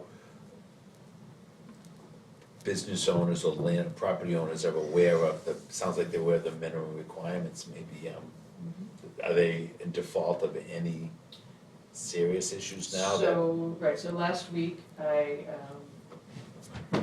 had 4 open cases. I went over and said, okay, I need to know, where we're at these cases. One of them, 2 of the apartments were still open. There was nobody living there, so those were in compliance. One, the tenant is requesting not to have work right now because she's going to leave, which is a very sad case, I have to say. And one, they had rented. You can't rent an apartment that you have known violations. So I issued a $500 fine for that. They also had dumpsters, have been a complaint from the people who live there. Dumpster was overflowing, issued a $200 fine for that. So finally, I have gotten to the president of JRK, and he now is my direct contact to, all order letters are direct to him, and his regional person, and then to the management here. The base of it, according to their explanation, is they didn't know. It wasn't making it up there from local management. So the problems down here, we're not making it up there. So I they can didn't believe know. that. So this is their opportunity to change. I gave them David Robertson's phone number. I said, you need to call this person. You need to connect, because every person in that rental facility knows they can call our state rep, because he's made himself available. But I also told them they should do an incredible audit there. I mean, the physical property. When I went to check out the front building, they brought me in the back door. That was not a good idea. There was no back door when I walked. You know how you'd have 2 doors, and then you go in a vestibule, and you have 2 more doors? One door was totally gone. I'm like, there's no door. So then you walk in, there's leaves in the vestibule. And then there's a gap like this between the door, and you literally had to slam the door to get it to lock. That was the building that someone died this recently. I said, not related to that door. But I'm like, this is important, So that's where we're at, and I think I finally made the connections. I need to connect. We're going to stay on them. I think that, hopefully they will. does any of this rise to the level of nuisance, either public or private? And I know that, I understand that Mr. Robinson is doing what he can as a representative on a state level, but obviously, cities, towns, even private individuals have public and private nuisance rights, where, Reinforce those. yes, we do. And, obviously, people that are looking for relief should explore every possibility of relief available to them, especially if there's a breakdown in communication. I think that it's a sad state of affairs over there, but, They're on notice that anything when they exceed the dates or times now, they're just When was the first, going forward. when was the first contact you had with the direct contact person now, so that they were? Last Friday. So, I last believe. Friday, so. Maybe last Thursday, I think. So the tickets went out and Are they in compliance with other departments, as I said, from my learning experience with 1147? as far as I know, yeah, the building department, I don't know how often they inspect those. It's not But, often. you know, the building has an occupancy permit. Yeah, but There's not a change that's the going to. elevators get checked. That's right. I mean, Yeah. it's simply agencies checking for compliance on unrelated permits. Are their taxes paid? There's no review As of, far as I- unless there's a building code violation and someone reports it. If there's a building code violation, then they'll get involved. They call us, or they call them, or Yeah. they call us, and then we let them know if we go in, we see something that's a building. Also, let them know that they need to pull a building permit to fix it. Yeah, that's Correct. the Correct. issue. That's why, that in and of itself goes to the whole point where, from our past learning experience, is everyone aware, because we're for public safety, public compliance, and if we're not getting the response to improve the situations we need here, then I just don't want to see what had happened, transpired in the past again, where I think that, So we're hoping this is a to good move go. forward. Yeah, I'm hoping. Well, I'm this hoping is- I do believe Because management does they not pushed always me be very- aware. I just know from personal experience running businesses, sometimes the upper level finds out after Or something there's more. something going on, why can't they keep a manager? Right? That's always a question too. It's, I have to recuse myself on this next one, and since it's close to the meeting, I might just be, I can skip that one if you want. if you Just want to really do, if you quickly, want to or- move that to the end, I'll stay for the Sure. remaining, and then you can discuss it at the end. Ha, so you're Okay? stuck. All right, So stop. 7 South Amos Blew up my plan, huh? was continued You to tried. February 3rd. We do have an agreement that we will have 2 inspections between now and then. If they don't occur, we will go back. I talked to Kevin Feely about Mr. Saladino. I have not filed against him yet. We had some other issues going on, so. And it is now winter, but they do have 18 months. They only got 18 months probation, not probation, what's the word? Before they could even try to have animals again, according, for the ACO, not us. A suspension. Not us, suspension, yeah. I thought it was forever, I guess they don't do that in the court, they don't say forever, so, but we will make sure we get those out. Kevin said we'll follow that up in the spring. Shannon applied and received a $3,000 AFTO grant, which is the Association of Food and Drug Officials. She'll be attending a conference in New York City next spring and taking her sanitarian test, hopefully, be good at that. She also took training in lead paint identification as a lead determinator. So we do, if we get a complaint from a housing, if it's a 1978 or earlier house, if there's a child under 6, we do have to test. And just for your information, Sarah just went to one of her meetings, and they do have data, even, it's 2017, interesting data on Tewksbury's childhood lead screening progress report there. So she would be able to conduct that test now. Well, that's a great thing, because the testing needs to be done immediately on most occasions. Yeah, if there's a child, Sorry. or a poisoned child, that person, that goes right to the state Yeah. generally. We're on kind of the lower level, it's called a determinator. If we go in and we test a certain number of spots and we find it, it automatically goes in paperwork and. Are we talking just residential right now, or are we Yes. talking about places of business that have a priority of children, maybe daycare centers, maybe offices. Yeah, we've never been asked to do daycares. I think childhood lead prevention program probably has jurisdiction of those. Well- I've never received it. And I'm just wondering how the rules apply, because, I mean, you Yeah. have some facilities there, where children are spending most of their time in a facility, or they're frequenting facilities, even could be medical facilities or whatever. I'm just curious. as I would how that- hope that if the state licenses a childcare facility like a house. Yeah, no, like I'm a just house, I don't know, yeah, I just why I'm like a asking. house that they would. I don't know. It's the unlicensed facilities that are the problem, not the licensed ones on. I would. But with the lead, Agree with you. with the lead, I think it's more Like a house. correct. People who It's have private, more opinions. prevalent, yeah. Yeah, so, yeah, children obviously are tested, and if they do have a higher, they lowered the threshold of what is, you have to do a reaction or remediation to, but they also changed how you identify those areas that you have to remediate, so. So you might say it got harder, but it really didn't get harder for building owners, because they have to remediate less.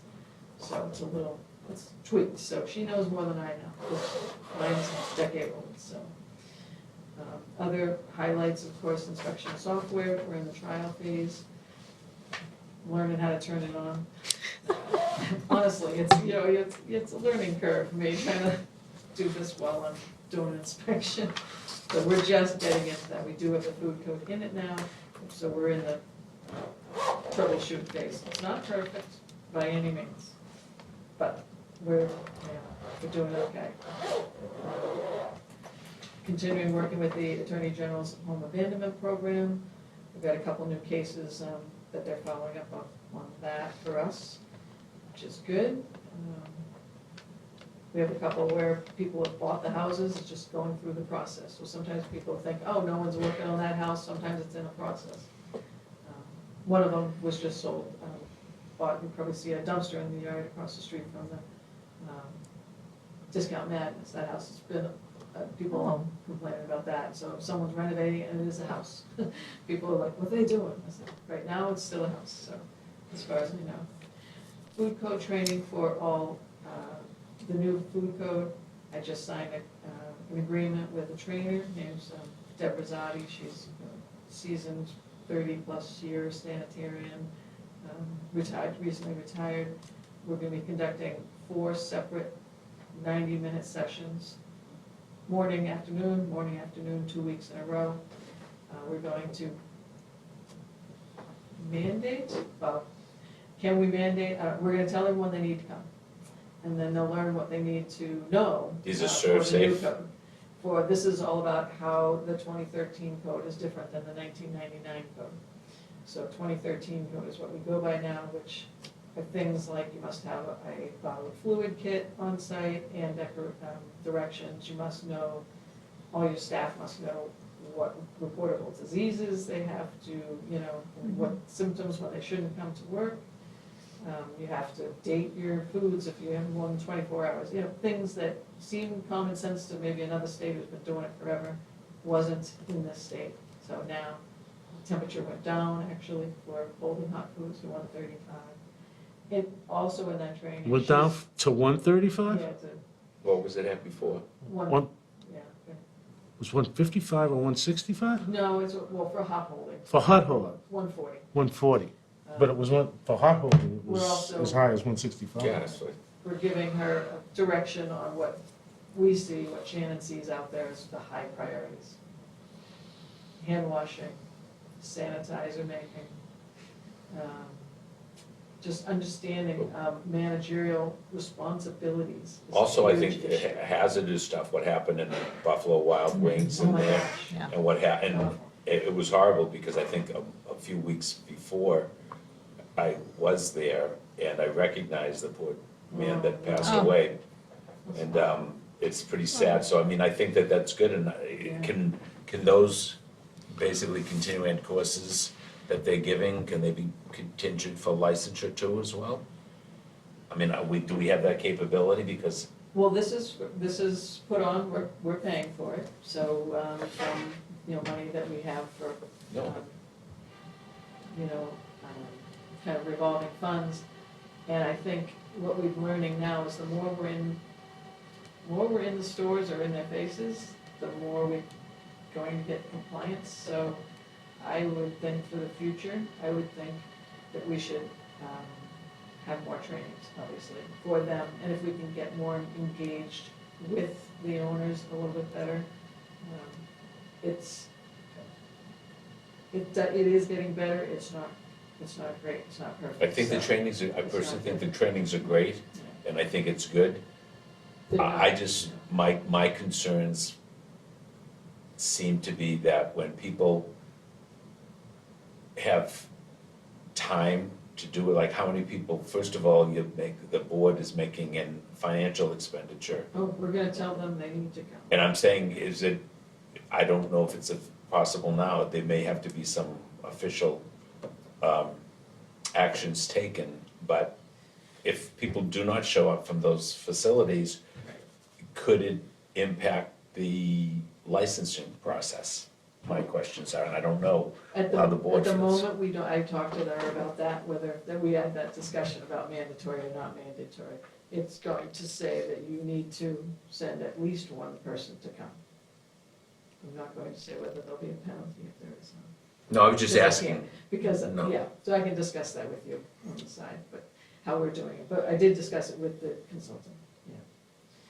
So that's good, I'm happy to get that done.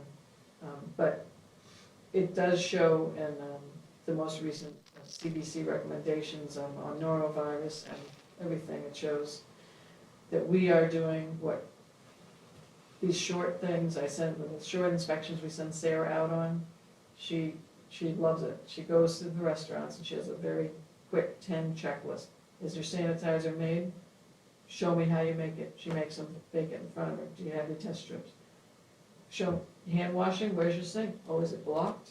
Is it not blocked? Is there soap? Is there paper towels?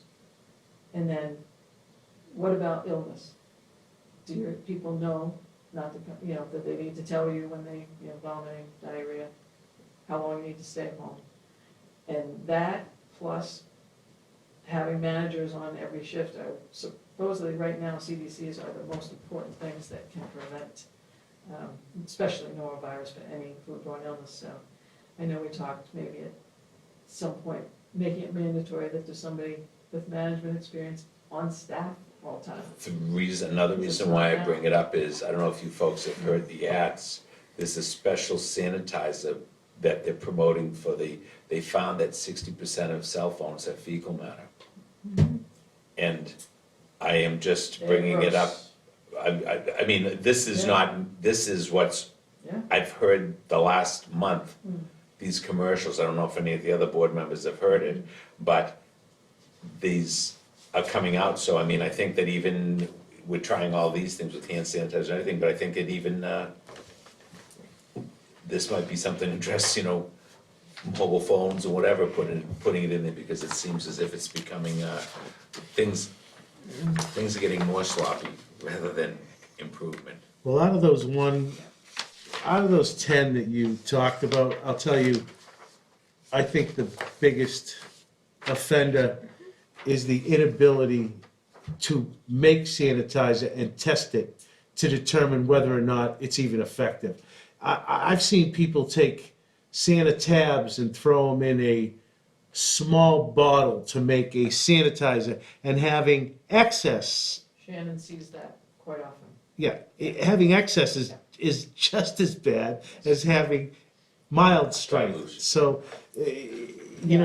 I think you have to applaud that 10 list because it focuses on what the real problem is, and I can honestly say I've trained You're not people wrong. over and over and over again on how to make sanitizer. You're not Just wrong. how to make it and keep it at the proper strength, and that only happens through proper testing and continued testing. And recalibration of the people, because I can tell you in our field too, we have similar products for things. So people say put one tab in, makes a difference if you're using a 750 ml That's right. bottle as opposed to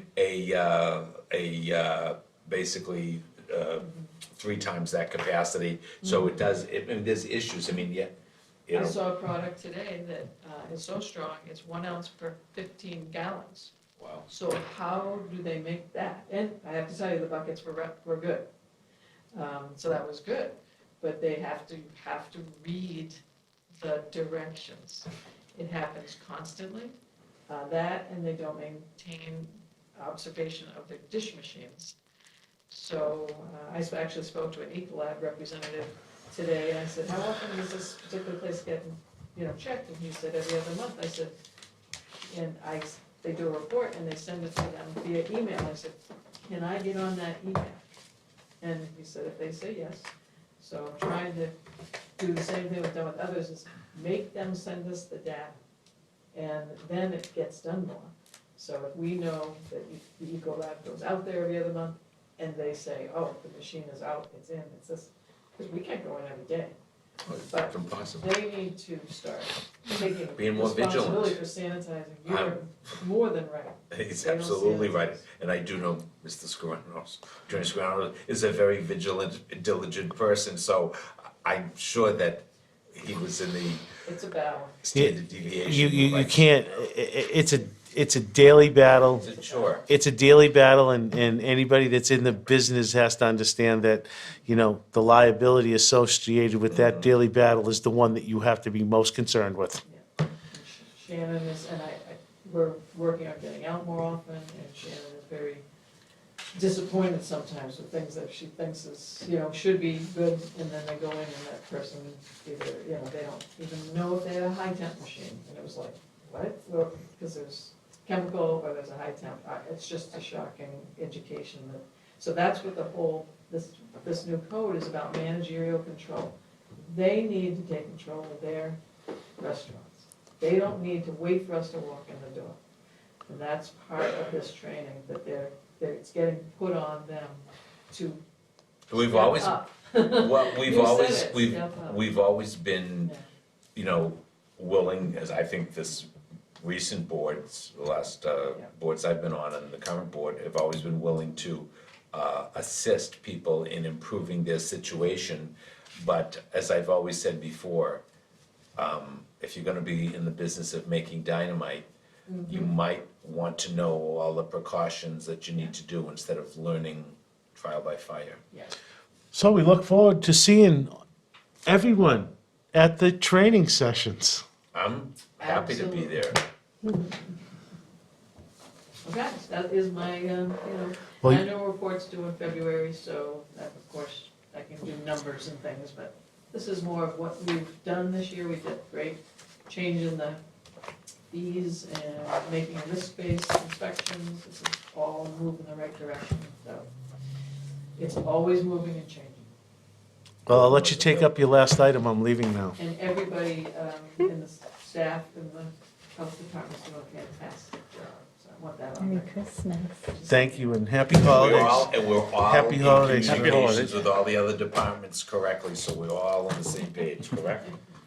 Oh, sure. That's part of being a fantastic job, the way I look at it. Thank you, Bob. All right, Thank good you all. evening. Well, Good one more night. second. Merry Christmas.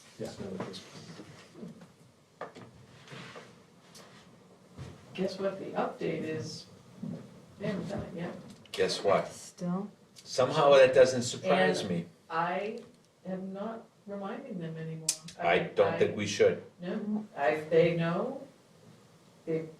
Mr. Bradley, sorry, I don't mention him, he knows. I don't He knows the know, deadline, I don't and know, I, I have to be there to see this happen, so I told him, I said, it's holiday time, I'm not necessarily here every day, so, but the fines will start on January 1st. I feel that I'm gonna speak for the record. I believe that I had made recommendations earlier. I'm all for helping people and trying to get them to get to where they need to be. I live in this community. I want to make sure we're all trying to do the right thing, and I know how hard it is to be ever vigilant.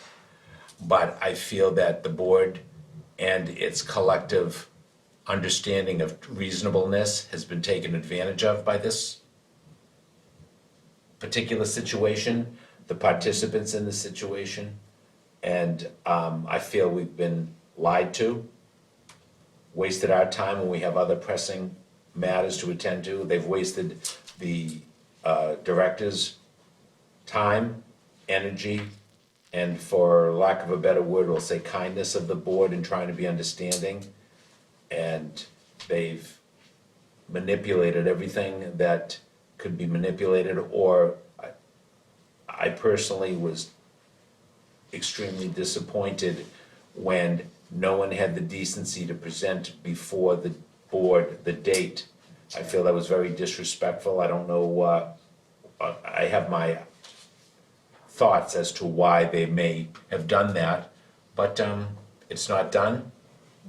I think the fines should begin, and I think that we should make sure that we are fully in communication with other departments so that should anything, I mean, You mean once the fine is issued? Is that well, what once the you're fine, asking? I believe that we had concerns about that if we find a violation that needs to be remedied, that goes through the building department or goes through the permitting, Oh. or in order to rent something. My experience over this last few months with this particular issue has been, there's been areas where I think all the different departments could communicate effectively so that if we find an issue that wasn't compliant, that needed a Board of Health or a plumbing inspection or whatever done, and that wasn't done or made aware of, or taxes weren't paid for whatever reason, so permits shouldn't be issued, then I honestly believe that we need to be in constant communication, and like I said, I am totally disgusted with what's happened with this whole, and the disrespect they've shown the director and the rest of the board. Well, I think the issue is that we are dealing with someone that is not local. Yeah. And they have a lot of property, so it's just one of many, and without having that local representation here, it makes it almighty tough, and just like you found with Tewksbury Commons. Yeah, I know, they're California, you know. Well, I do understand that, but I actually, I question being a former head trustee of a 300-unit condominium and knowing the community, I feel that the condominium association has some culpability in this. The trustees, The trustees have a lot of culpability on this. not one phone call from the trustees. And I just feel it's disrespectful. I can't imagine that this has been allowed to continue. And so I don't really put any blame on Mr. Bradley at this point. He was, whatever he was contracted to do by them. You get another contractor, you get the job done. Right.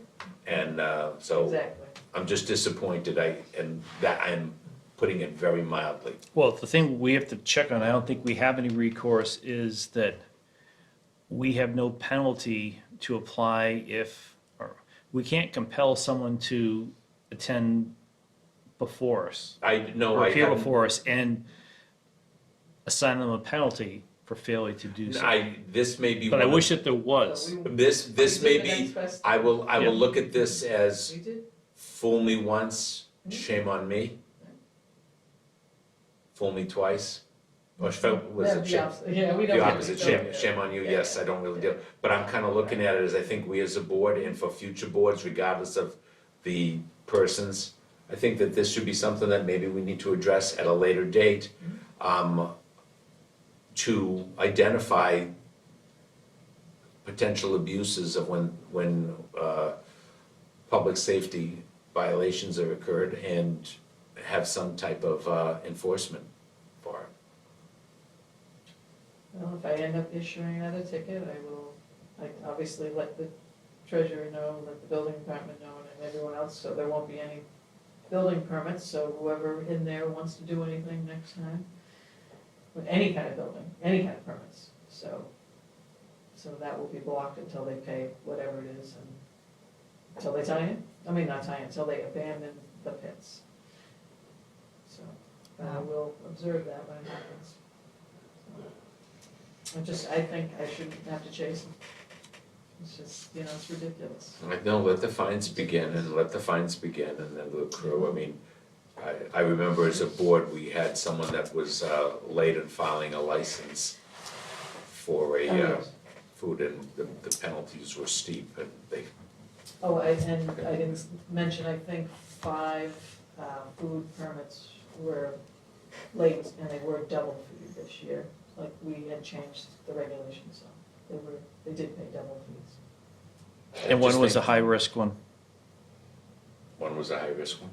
Oh, well, yeah, I mean, Risk 4, so $500 permit get doubled. oh, the risk Yeah. level, yeah. And you know what, that, we're never going to solve all the problems, but I really, in today's day and age, I have a problem with people that you give them the We did. accountability as adults, and they act more childish than I've seen children act. Yeah. So that's enough of my lecture. I'm Thank just, Thank you for that. So- Thank you for your support again this year, really appreciate it. we appreciate your hard work, Susan. Do you have anything important to Tewksbury Cares? So, Tewksbury Cares, our next meeting will be held on January 8th. We changed it to a Wednesday at 5:30. And yes, we changed the location for that particular meeting. We'll be at the Clean Slate office, which is located at 170 Main Street in Tewksbury, and that is right next door to Atamian. And as always, if anyone's interested in joining or has any suggestions, you can email us at tewksburycares@gmail.com. And they are gonna provide us some food. Yes, there'll be We don't know snacks at that meeting. what, So, Can't wait. if you're interested, and I'm bringing cupcakes. Yeah, Yeah. you're gonna bring cupcakes? I'm going to bring cupcakes. Keep talking about cupcakes. I know, I'm hungry. What's up with writer's block? Yes, it helps with writer's block. And Good job. thank you. I will make a motion to adjourn this meeting. I'll second it, Maria. Okay, motion's been put forth and second to adjourn tonight's meeting. All those in favor signify by stating aye. Aye. Chair votes aye as well. It's unanimous. So it's 8:30 PM Tewksbury. Good night, folks. Good night, Tewksbury.